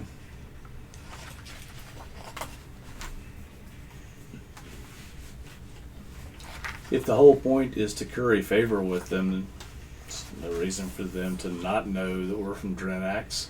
We can just show up and say, hey, we heard there was a raiding party that hit this area. We're looking to bring some justice, we're looking to, bring some security to this part of space. Right. So, maybe we've had our differences in the past, but raiding parties are bad for all of us. We're here to see what we can benefit do. both of us. Yeah. Exactly. Okay.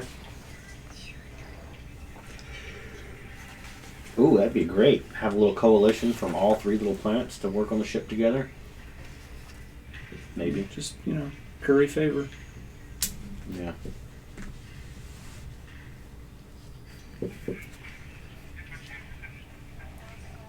Yeah, you want everybody to be like friendly or a haven. You can convert them into havens. But that's basically the government on those planets, how they respond to, you personally as well as Drinax.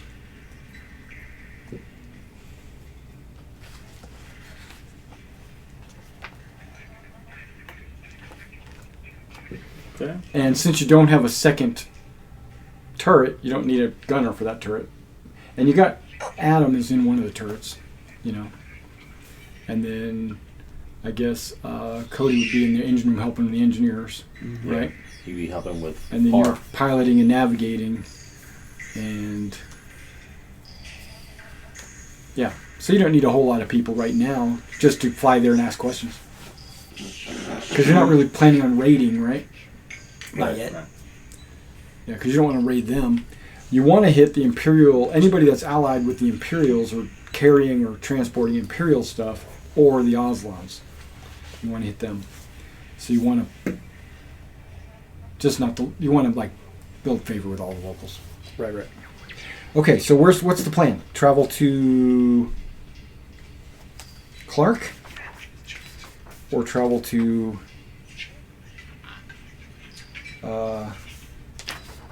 where's the other place? Torpol. Whoops. Well, all other things being equal, according to what he said, Clark is already a bit friendlier, so let's get the low-hanging fruit. Oh, okay. Clark it is. Refuel first as we get in there. The Clarkage.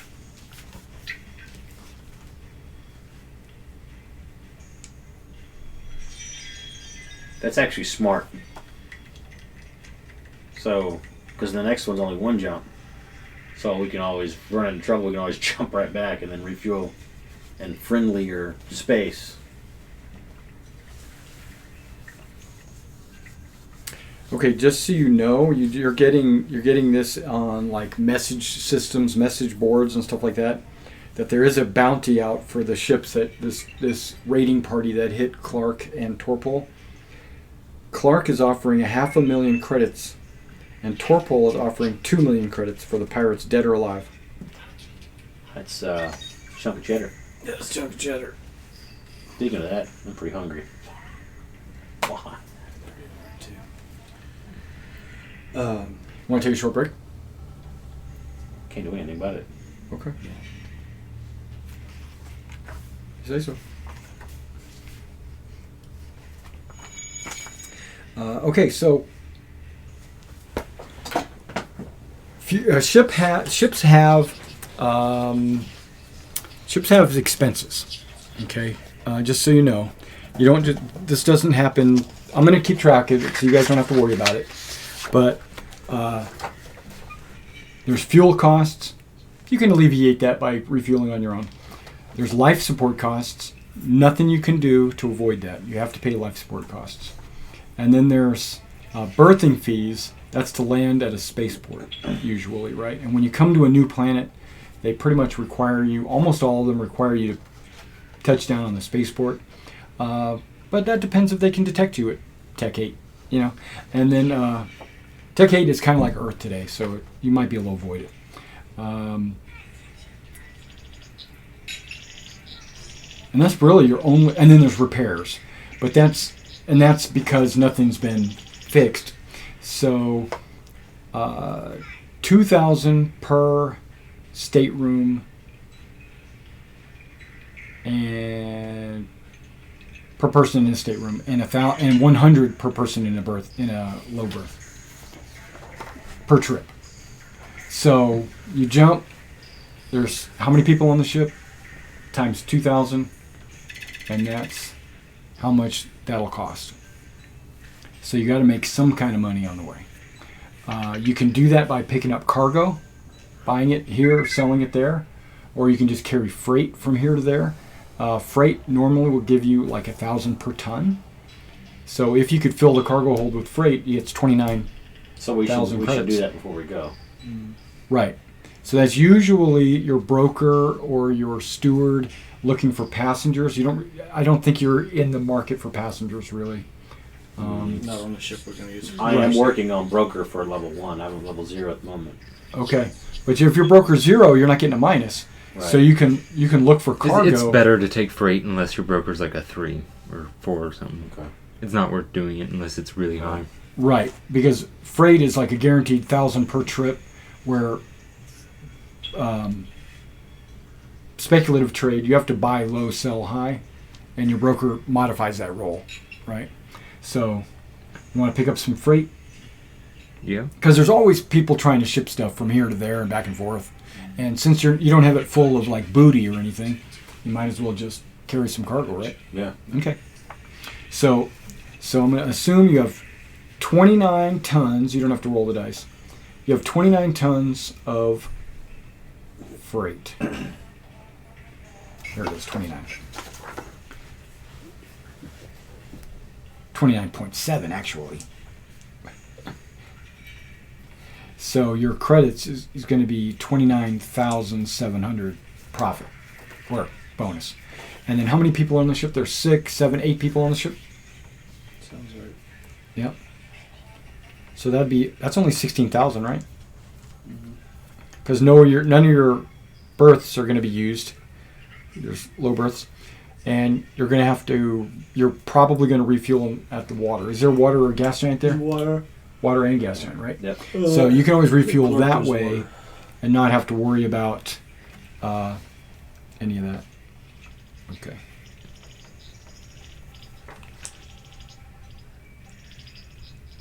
So you'll actually make a profit.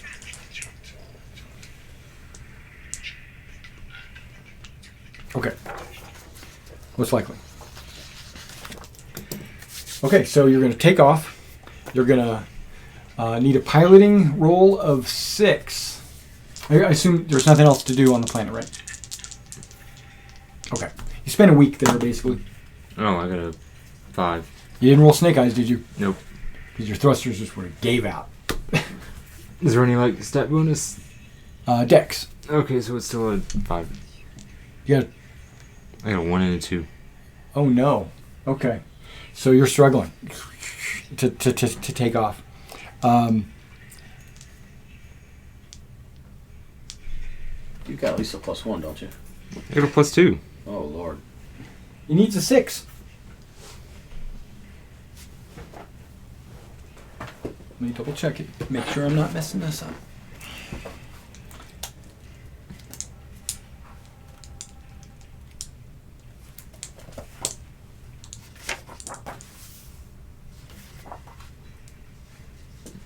That's not preparing for jump.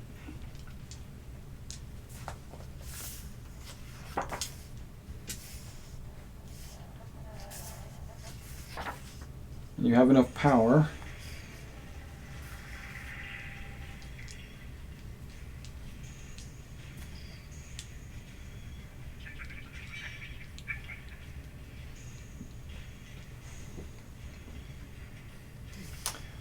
Okay.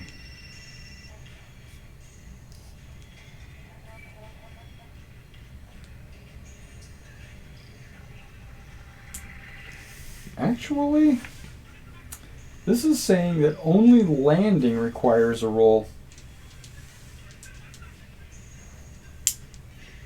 Yeah. Taking off requires no roll. Landing and docking. Okay, no problem. No roll needed. So you take off, you're in space. It takes a couple of days to travel out to the jump point. And there is multiple things that need to happen to jump.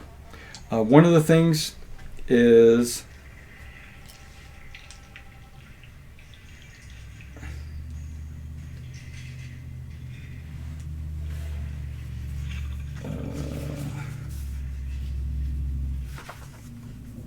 preparing for a jump. The astrogator needs to make a plot of a course. Okay, back up. There's something you guys need to know about die rolls. I haven't really mentioned this before. You can make it easier by taking your time. There is every time increment that you increase it by adds 2 to your roll, basically. So if you want to take your time, 4 increments, you can do that. And plotting a jump course is a d6 times 10 minutes. So maybe an hour at the most. But you can increase the increment by a minute, by 10 minutes actually, by 10 minutes. So you could do it like add another, make it 2 hours, and you got a plus 12 to So that's like as we're heading out, we're already flying, we're already plotting our jump You're spot. just taking your time. As we're getting there, and then once we get to the point we want to jump, it's already done. Right. because it's like 2 days to get there. So you can just make it super easy, right? Just don't roll super low. Don't do it. Right. It's modified by the jump distance. Okay, so are you doing the astrogation? I don't have the skill, but I don't know. Who if is doing the anybody else does. astrogation? I have execution. Yeah. You're doing it. If you're piloting and doing astrogating, you get a -2 on both checks. I can pilot while he does the astrogation. I have a +1 to piloting. That's fine. That's Or I fine. can astrogate. Yeah. You So have you have execution? astrogation? I have a 0. Oh, you can do Okay, that. then you do the astrogation. You do the Okay. piloting. At least it's a 2, and is it? Right. So luckily it's an easy check of 4, right? And the best you can do is making it a. I think that's the easiest you can be. Because it's not a plus, it actually reduces difficulty. So let me see. Simple. So you can bring it down to 2 by taking your time, right? So you got to roll a 2 or better. You get your astrogation and education modified by the jump distance. Thus, a jump covering 4 parsecs gives a -4 on the check. So you're only going 2, so that's -2. Okay, great. It means my education nullifies that. Okay. Okay, Yeah, you got it. 7. no problem. So you plotted a course. Can be done in advance of the jump, of course. You divert power. You did that. When you divert the power from the engines to the jump drives, traditionally lights are going down. Usually they turn the lights down to make sure the power goes. They call it dimming the lights. Everybody knows when the ship's lights dim that you're getting ready to make a jump. It's like almost like an alert or a warning. And then you jump. Firing the jump drive requires an easy 4 better jump drive check plus education. Does anybody have engineer jump drive? Yes. What's your level? 0. Okay. You have 1? I do. Okay. Well, Ben's got a 2. Great. Yeah. But his education is 0. I have +2 education. And a 0? And So it's the 0. same roll, right? Do you have a 1 or a 0? I have a 1. And is your education a? 0. Okay. So you're getting a +2 on the roll. So it'll be Ben doing it because you're navigating. So all you need is a 4, and he takes his time. So all you need is a 2. Just roll. Yeah. Modified by the effect of the astrogation check. So how much did you pass your astrogation by? A bunch. Technically it would have been a 9, so 3. No. All you needed I was rolled a a 2. 7, but there's +2 because I took my time. No. So 9. The target number is 2. Yeah, so it'll be 7. Oh, You beat it by Roll a 7. I beat it by Okay, 7. so you add 7 to this jump drive check. Oh, Lord have mercy. Yeah. So that'll be 18. Okay. You make it. Because if you jump within 100 diameters, it's -4. And if you're using unrefined fuel, which you're not, it would be -2. And every month you go beyond maintenance is a -1. Yeah, so no problem. You jump. Pew. A week later, you come out of jump space. And can we work on our... You are. That's counted as one of the 8 weeks. Okay. Yeah. Yeah, because you got nothing else to do. Ben's doing some minor repairs, stuff like that. You know, changing light bulbs, making sure the ship is in good working order. You know, and he gets Cody, his character, Sid. Gets Sid to do some work for him. He's like bossing him around. I like it. Yeah, telling him like, make sure you get that engine cleaned and scrubbed and all that stuff. Right? Okay. Okay. So you appear out in Clark, right? Okay, Clark.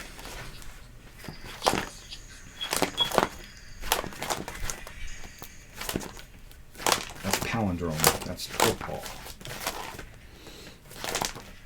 Clark. Okay, Clark is astrographically, at least, the least important of the 3 cluster worlds, though it does see significant amounts of off-world traffic. This is mainly Jump 1 ships moving from the cluster or jump to traffic coming from Drinax and Harrier by the way of blue. Long-range ships tend to use the port at Torpal and move on, with any elements of their cargo that enter the cluster's economy moving through local transport. Okay. Clark has a reputation as a gloomy and rather unsettling place, which is probably deserved. It has never truly recovered from the bloody days of the late Sindalian Empire, either physically or psychologically. And its strange religion is famous for many parsecs.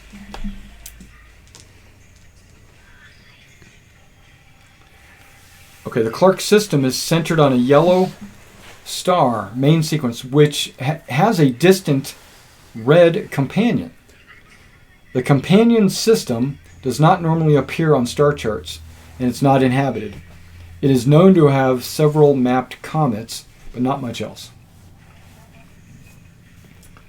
The Clark system has no gas giants, making it necessary to refuel from the starport or go looking for ice on the planetoid or comet.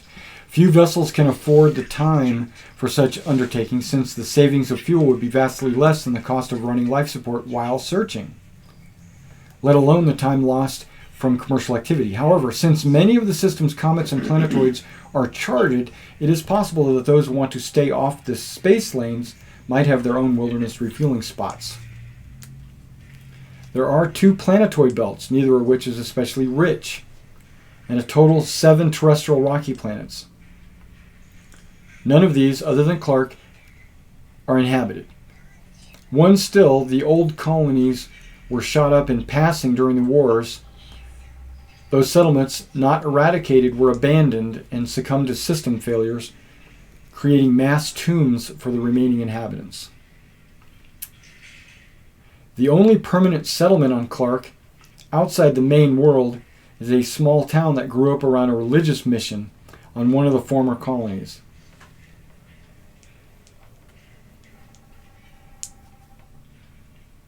The 2 belts have communities of belters here and there. These are independent and do not answer to the world government. As a result, their numbers are unknown. The population is probably quite small. Basically, they're mining the asteroids. Resorted to piracy. Many visitors to Clark are reluctant to visit the surface and prefer instead to stop over at the high port. It's a spaceport in the air, in space. Although given the same classification as the port at Torpal, Clark is much less grand. It is functional and well able to serve the needs of passing trade ships, but has none of the vibrancy and welcome of Torpal. Most of the ships that come through Clark are local and small compared to the long-range freighters seen elsewhere. Clark's high port, large ship docking areas can stand empty for weeks or even months, but there is a constant turnover of smaller ships. Trade is on a small scale. They sell large cargo in tens of tons rather than hundreds of thousands.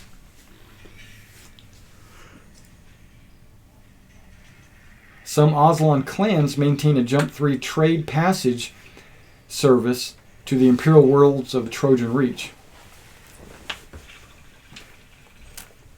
Like most starports in the region, Clark's high port was built to withstand attack and is armed with a mix of missile and beam weapons.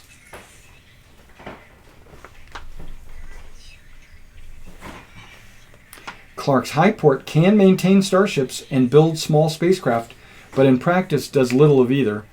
Most activities of this sort is undertaken on a part-time basis or by the amounts of the hand-building industry.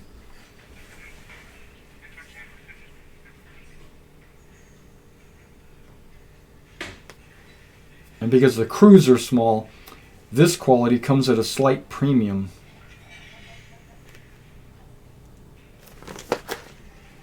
Okay. Clark was once a garden world, largely unspoiled except for the concentration of high technology manufacturing around the capital. This was the first target for orbital bombardment when the Sindalian Empire came to Clark.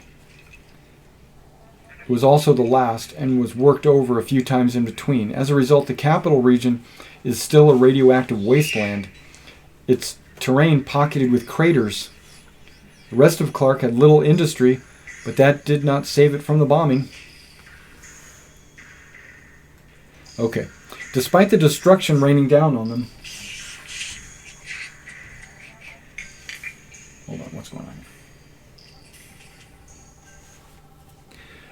Despite the destruction raining down on them, people of Clark tried to save everyone they could, including the recently deceased. Before the bombing, a quickly cryogenic suspension at the point of death. Okay. The practice of freezing the dead was replaced with a rather macabre form of presentation in which the deceased is interned in a monolith of carbon. These dull black blocks are used as building materials for their cities. So they're built out of dead people. Yes. The building blocks all have corpses in them. Right. Yeah. The gloomy, death-obsessed religion of Clark pervades all aspects of society and is genuinely believed by most. The psychopomps are thus not only priests and advisors, they are also the world's political and economic leaders. There's a few other things. Today, the population is around 80 million, dwells in several dispersed cities, but mainly out of grim monoliths containing the waiting dead.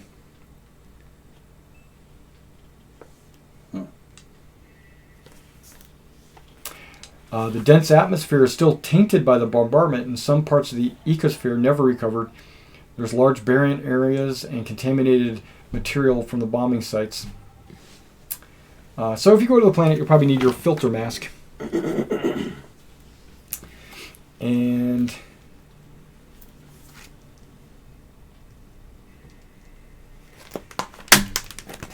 looks like there's a lot of water. So I don't get why they say you have to go to the ice caps. Yeah, it's mostly like a water planet. Okay, so on your way in, we're going to see if you encounter anybody.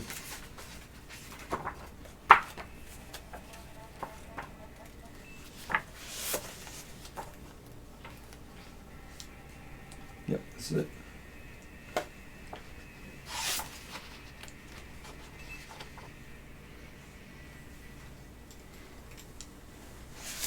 Okay, so I'm going to allow one of you guys to make a D66 roll.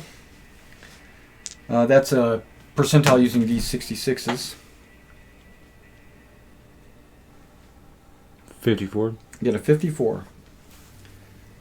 No encounter. Okay. Damn. Yeah, so no other ship on the way in. So you fly in, and there it is. Where would you like to go? Would you like to go to the high port? Would you like to go to a down? There's no doubt really a down port. There is a down port, I suppose. Go to a place where we can see if they can repair, and we can listen to new stuff. Well, right now the high port's the only place that's occupied with like maintenance and stuff. You all right? I'm just getting a little drowsy. So Torpol has the high port and the down port. Yeah. The high port is really just for refueling. So you're directed to the southern polar port where they're met by a provost marshal. Yeah, because you need repairs, right?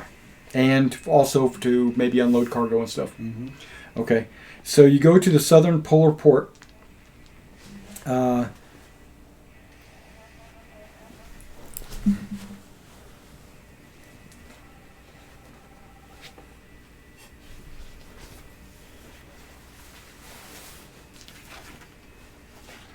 Okay, it says Torpol's lack of stable lands. Okay.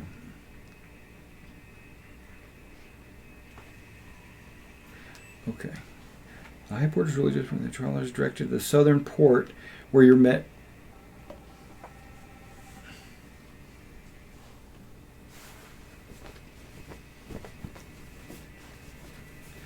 What?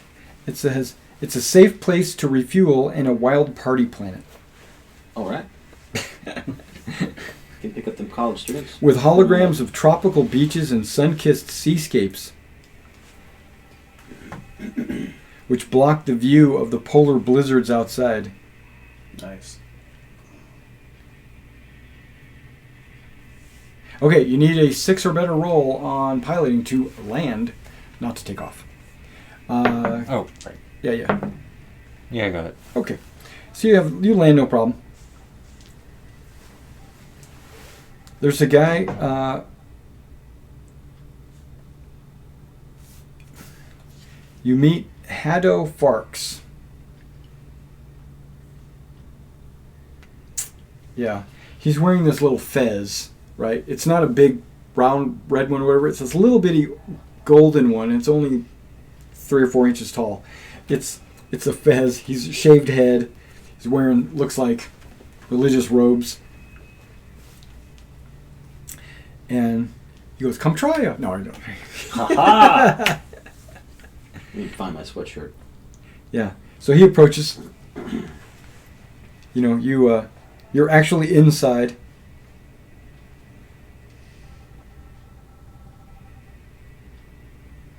Yeah, because like when you go to land, little door opens, you go inside, door closes, you're in a hangar. Snow's on the top. When it opens, snow fell inside, you know. It's, yeah, you're on a snow planet, basically. Well, you're in the polar ice cap. It's not a snow planet, you know. Okay.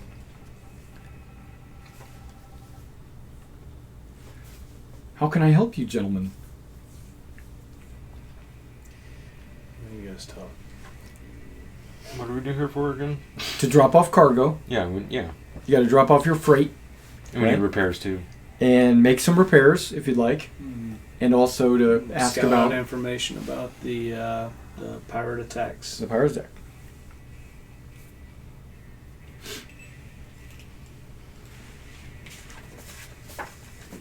Who's talking? Didn't we just say all that? What do you want to know first? Well, we're dropping off cargo. Okay, so he can arrange to have all of that picked up. It's freight, so it's not like you're trying to sell it. You're just delivering it, right? So he can have all that picked up. No problem. That's done. Within 2 or 3 days, it'll be offloaded. Okay. And what's with these pirate raids that have been going on? Well, the target of the pirate attack was one of these orbital factories. We don't have a lot of land, meaning a lot of the industries are in orbit. And an automated chemical refinery. The factory's onboard cameras transmitted images of the attack just before they were destroyed. And then he can show you the images. He walks you over to a computer terminal. You know, it looks like an old Tandy. And he pulls it up on this, like, CRT. It's a screen. It's not like, you know, it's not a flat screen. You know, old technology right here. And he goes, pulls it up. The images show 2 ships approaching from the orbital refueling dock. A barrage of deadly accurate laser fire severs the refinery's cargo module, and one of the ships swoops in and captures it. The other vessel moves to provide cover, shooting the refinery, the cameras and stuff, then departs.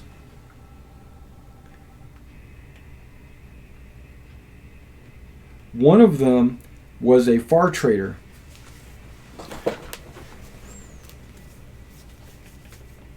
That's the one with the 2 sides. It's flat in the middle. Yeah, that's the far trader, right? So one of them looked a little bit like that one. And the other one was a 400-ton Vulture class salvage hauler.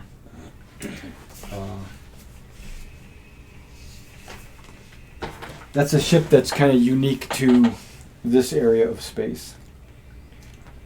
We could look in the records That's not to see ships. if those 2 ships. Would it be safe to assume that the Vulture was the one that took the cargo while the far trader provided cover? Yes. Whichever. See if we can look at a local starport and see if two of them arrived at about the same time, within a couple minutes of each other. I'm sure there'll be records on that. Assuming they didn't have their black boxes disabled.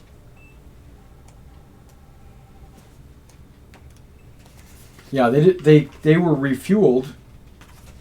There should be some record of that. Yeah. But we also know there's two Okay. ships. Or one ship. So we're going to need both those guns up. The Vulture class looks like that. It's So it's a fairly small ship. no, it's 400 It's tons. 400 It's twice tons. as big as your ship. Oh, jeez. You're a 200 ton. It's a 400 ton. But it's a It's a tanker. tanker. Right, it's a salvage ship. It doesn't. I don't even think it's. Well, is it streamlined? It's got a standard hull, so it's not landing on any planets. Should be relatively, It's got a crew of like 5. possibly easy to find that ship like that would landed at a starport. It has 2 grappling arms. Like picks apart derelicts and stuff.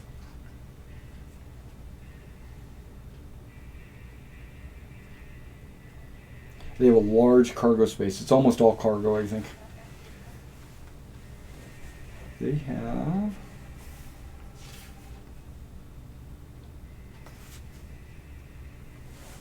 a cargo scoop. No.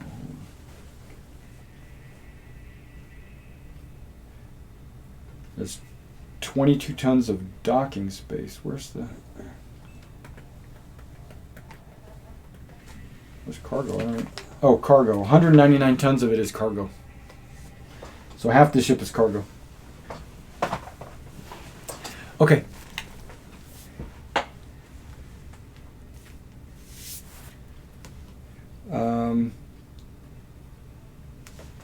Okay. He lets you know that it is a 500 credit berthing fee to land at the spaceport. That's kind of a normal thing for you. You've done it a million times.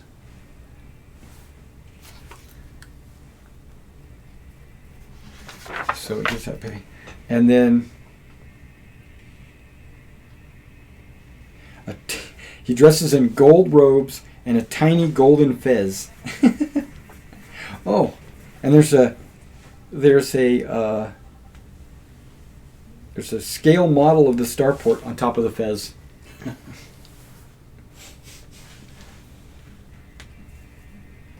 Okay, so he says, you're welcome to, because you're here on behalf of the King of Drinax. Is that what you told me? Or no? I mean, yeah, we should be honest. The And King you're of trying to- Drinax has sent us Okay. as a measure, a goodwill offering to assist you Okay. in seeking justice for your recent pirate raids. Yes. He feels that it's important that we place possible political division behind us to make sure that our local area remains safe for everyone. Sounds good. Being my friends, let me show you to where you can log into our computers. Excellent. And you can research this as you wish. If you'd like, down this hall he points. Down there is a spaceport bar if you want to refresh yourself or get a meal. And you're welcome to, stay here in the spaceport somewhere, or you can stay on your ship however you want. And if you need anything, this is my comm code. It tells you, it's 1. Okay. And you can call me at any time. Also, we'll need some ship repairs to be done. Okay. Now that might take a little bit longer in time-wise, but absolutely, we can make that happen. At least look and see if it can. We be have done. tech. They're Tech 8, so they're not going to be able to do a lot. But there are things that they can fix because they have the machinery. They have the actual tools to do it. Right. But they are still only Tech 8. Okay. I mean, they can build spaceships, so. Okay, so let's make. Which one do we want to do first? Sell the cargo. That's done. It's not sold. It's Yeah. delivered. Delivered. Free. Okay. Yeah. So, If you know where you're going, you can get freight, right? If you don't know where you're going, you can't really get freight to go there. Because it's not a random, like, I'm just sending freight out into space. Right. So, what do you think about going to the bar and getting some leads? Possibly. Looking for more crew? I think the most direct thing to do would be to go to some place we can access a computer. Yep. To try to determine if 2 ships matching the descriptions that we got refueled in the time frame where those attacks occurred, so that we can attempt to nail down any information we can about those 2 ships, and then we can hit up the bar for whatever. Okay. I agree. Yeah. Now, our tech level stuff isn't going to work here. So we pretty much have to use their computer Yeah, system. you just have to rely on their tech level. I mean, even if you got a 15 tech level something, it can connect to a 8. Okay. Yeah, that's no problem. Yeah, fast computer can still plug into shitty internet. Yeah, exactly. Okay. All right. So which one we want to do first? Do you want to Computers. check the images? Do you want to check records? Do you want to check communications? Well, we've already seen the images. Or the starport logs? Basically, there's 4 different things you can look at. So we've already seen the images. You have not seen the images. Didn't He you? showed you some images on a crappy computer. Okay. Yeah. Like high res images. Yeah, you were looking at that, but everything was blurry and Alright, so- confused. Yeah, you did see it, but you didn't really Yeah, see it's it. the difference Not in between high def. It's the difference between seeing a Cadillac rolling down the road and seeing one that's got like scratches on the bumper and white walls on guess the tire. I'd actually like to look at the images first, and then we could check. And you can do that from your own ship because you have access to their and computers. then we could check the records of who landed. Okay, let's do one thing at a time. So we're going to enhance the images. Who has sensors? What is that under? Intelligence? Because C sensors. you mean electronics sensors? Electronics Oh, sensors. yeah, I have that. Oh, okay. I have 0. Yeah, 0. Intelligence? +1. Okay, you can take your time. I'm recommending this now. Later, maybe next week or whatever, I'm gonna stop recommending that. Yeah, but taking your time will Take make as it much- less because it's difficult. It's a difficult task right now. Take as much time as possible. Really analyze those photos. Okay, so you're spending like an hour instead of minutes. Fine tooth comb it. Okay, Yeah, like- so then it's easy. It's a 2. Like examine each pixel. If you needed to do it right now, it would be a 10. Yeah, But I got since it. you got your time, okay. You enhance the video images given to you because he gives you the video images. Enhance. Yeah, you enhance to the quadrant right or whatever. There was a 200-ton far trader that had 2 double turrets, both equipped with twin pulse lasers. The 400-ton salvage hauler has 2 single and 2 double turrets Oh Lord. and is armed with 2 pulse lasers, 2 sand casters, and 2 missile launchers. Sandcaster. If you're in space, you spray sand around you, so when people shoot at you with lasers, it hits the sand.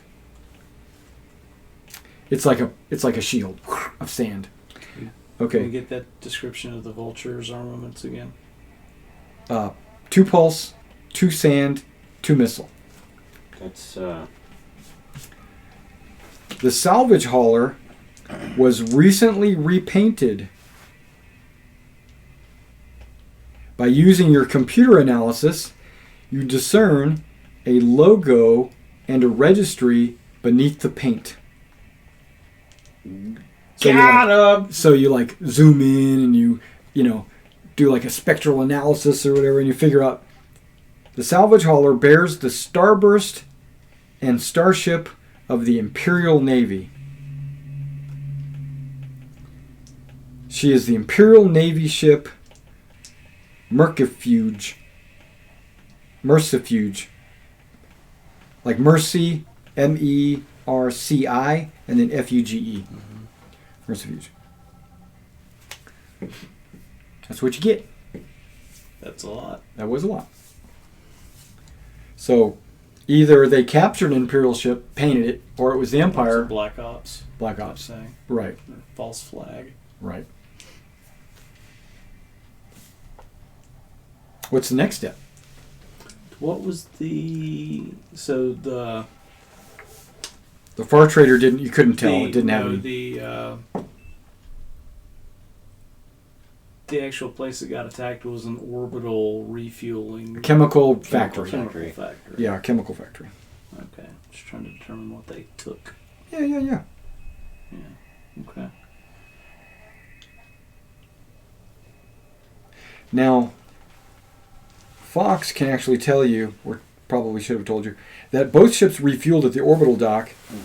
They conducted business electronically, and their names were Argo 1 and Argo 2. The ships just bought fuel and departed. None of the crews left the ships. So we assume those are false names. Yeah, it seems like they can sell to anybody. Oh yeah, they just robbed us in space. Let's sell them fuel. No, I mean their names are Who's in Argo that 1 and first? Argo 2. It seems reasonable. If they were partners or whatever, Okay, so but now we know. We learn. Maybe we need to up our law level from 10 to 11. No, I'm just... Okay, so now you want to check the records, I assume. Yeah. Okay. That's a computer. It's either admin or electronics computer or carouse. I had electronics computer 1. I do as well. I have 0 in all those. Except for browsers. What's It's And nothing. intelligence. +1. Or carouse and Zero. social standing. I have a 0 intelligence. Okay, so either one of us. It's can gonna be a roll, +1 I either way. assume. All right, so you're checking the computers. You have electronics computers, right? Mhm. So you're checking computers. And I'm taking my time doing it. Being really thorough. There with it my is. Search. Perfect. 2 or better. Got it. Because if you're in a fight, you can't do it. But or Right, if right, it's a right. time-consuming thing, but since there's you got it. Yep. According to official bulletins, the Mercyfuge was part of a flotilla that fled the Imperium under the command of renegade Admiral Darokin some 30 years ago. The Mercyfuge was listed as stolen, according to pirate lore. Darokin is based on the mysterious world of Thieves.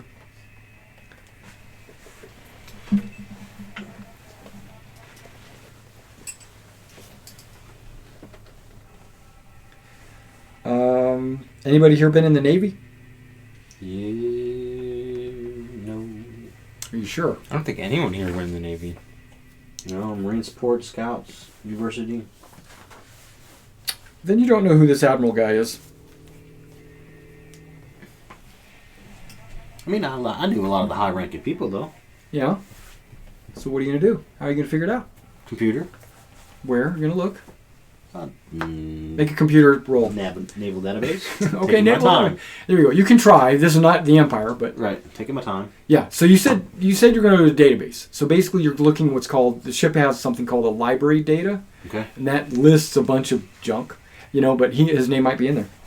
11. That's pretty darn good. So it says, you've heard of him. No, you haven't. It says, consult the library data section in the Trojan Reach. Okay. Trojan Reach. There's a library data section. It's a glossary of. Oh, here we go. Nope, that's a subsector.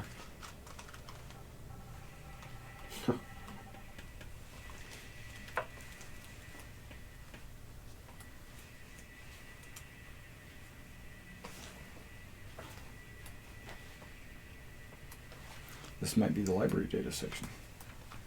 Because it's all history. Yeah.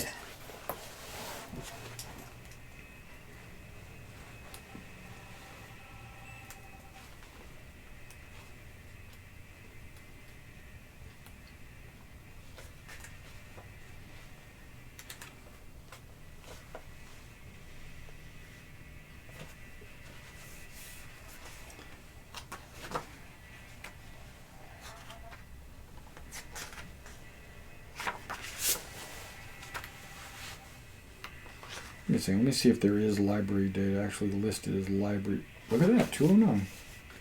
Oh, just a couple pages too shy. Admiral Dorokin, infamous pirate captain, formerly an imperial officer. He was found to be involved in the smuggling ring. He fled the naval base at Tobia with several other members of his ring and set himself up as a pirate. The Imperium has not, to date, placed a bounty on his head. The Duke of Tobia said that the matter was one to be resolved by the Imperial Navy and they would punish their own traitors.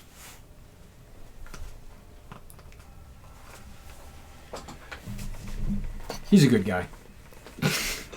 He's probably got his reasons. Yeah. Agreed. Yeah. And those ships, that big and alone.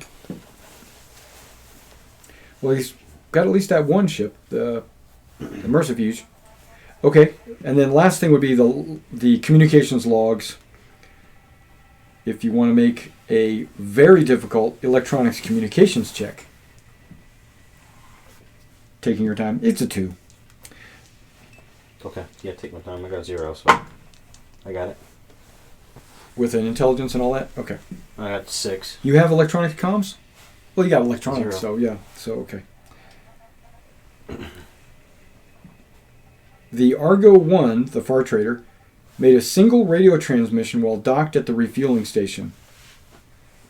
It broadcast an encrypted greeting to another ship, a refitted scout, that was landed at the Torpal downport.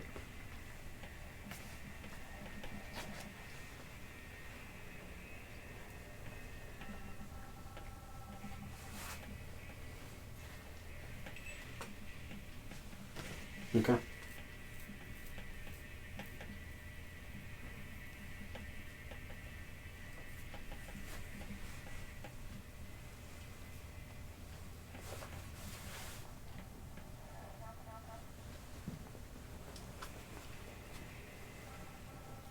All right. There's more. As far as I don't know. some more stuff to check. Yeah, if you want. Was an encrypted message. Because you're awesome with computers, perhaps you should see if it logged what time the transmission was made so that we can cross-reference what scout ship might have been at that location and get more information about it. Is there a time with it? It's an average investigation check with social standing. I don't have investigation though, Cass. Maybe somebody else should do it. I have investigation, but like really bad social. But it would be at the same time that they But you can changed. take your time. Yeah, I'll take my time. Just having it negates the -3 penalty, so it Yeah. doesn't matter how bad your social is. That's right. Unless it's -3. But Yeah. yeah. That was only -1. Okay. All you need is a 2 because you're taking your time. Yeah. Okay. Okay. The scout ship, the Misery's Company, landed at Torpal a day before the 2 Argos arrived. There, the scout ship's captain, a Vargur called Kirsch, sold computer scrap material to another trader called Holmer.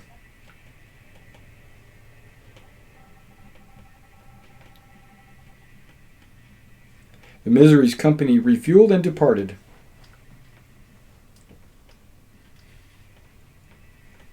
Did they note a destination?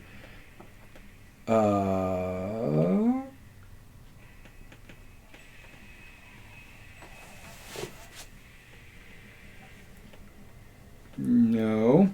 But near the jump limit, it was involved in an incident with another ship, the Scaramond.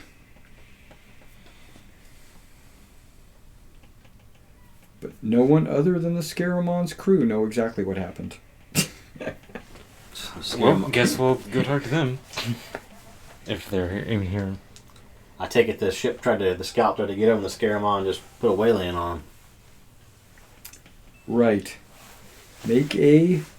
Okay, the Scaramond comes from Clark. Okay. Are they currently at port? That's what I want to see. Oh, no, they both were in space and departed. Okay. Yeah, like the scout ship flew out and got into a fight around with this Scaramond, and Scaramond is... Scared them off. Yeah. The Misery's company, yeah. And then Scaramond fled, right. But apparently they had like a Clark...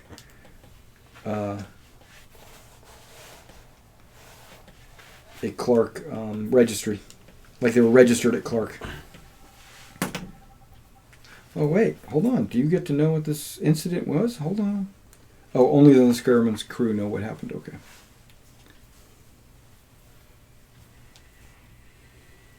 Well, sounds like it took down one of their scout ships, so it's a benefit to us, possibly.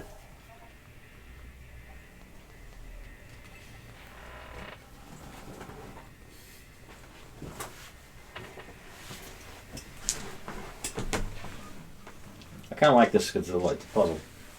In a The way. Scaramond was a far trader. Ah, It's an old far trader.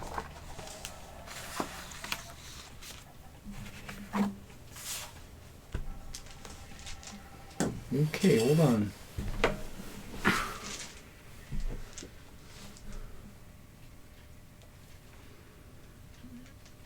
Scaramond is in the next hangar over. It's under repairs from the battle with the Misery's company. we should pay him a visit. I think I gotta go. I'm tired. Yeah, I'm seeing it. I'm seeing that you're worn out. This might be a good time to call it, and we'll just go to the visit Next week. starting of next week. Yeah, and you'll go visit the crew of the Scaramond and find out if what they know or why they attacked or whatever. Maybe that's why they're under repair. What's that? So maybe that's why they're under repair. Well, they are. That's why they're there. Because they had some kind of incident out in space with the outgoing scout ship. And they were incoming, apparently.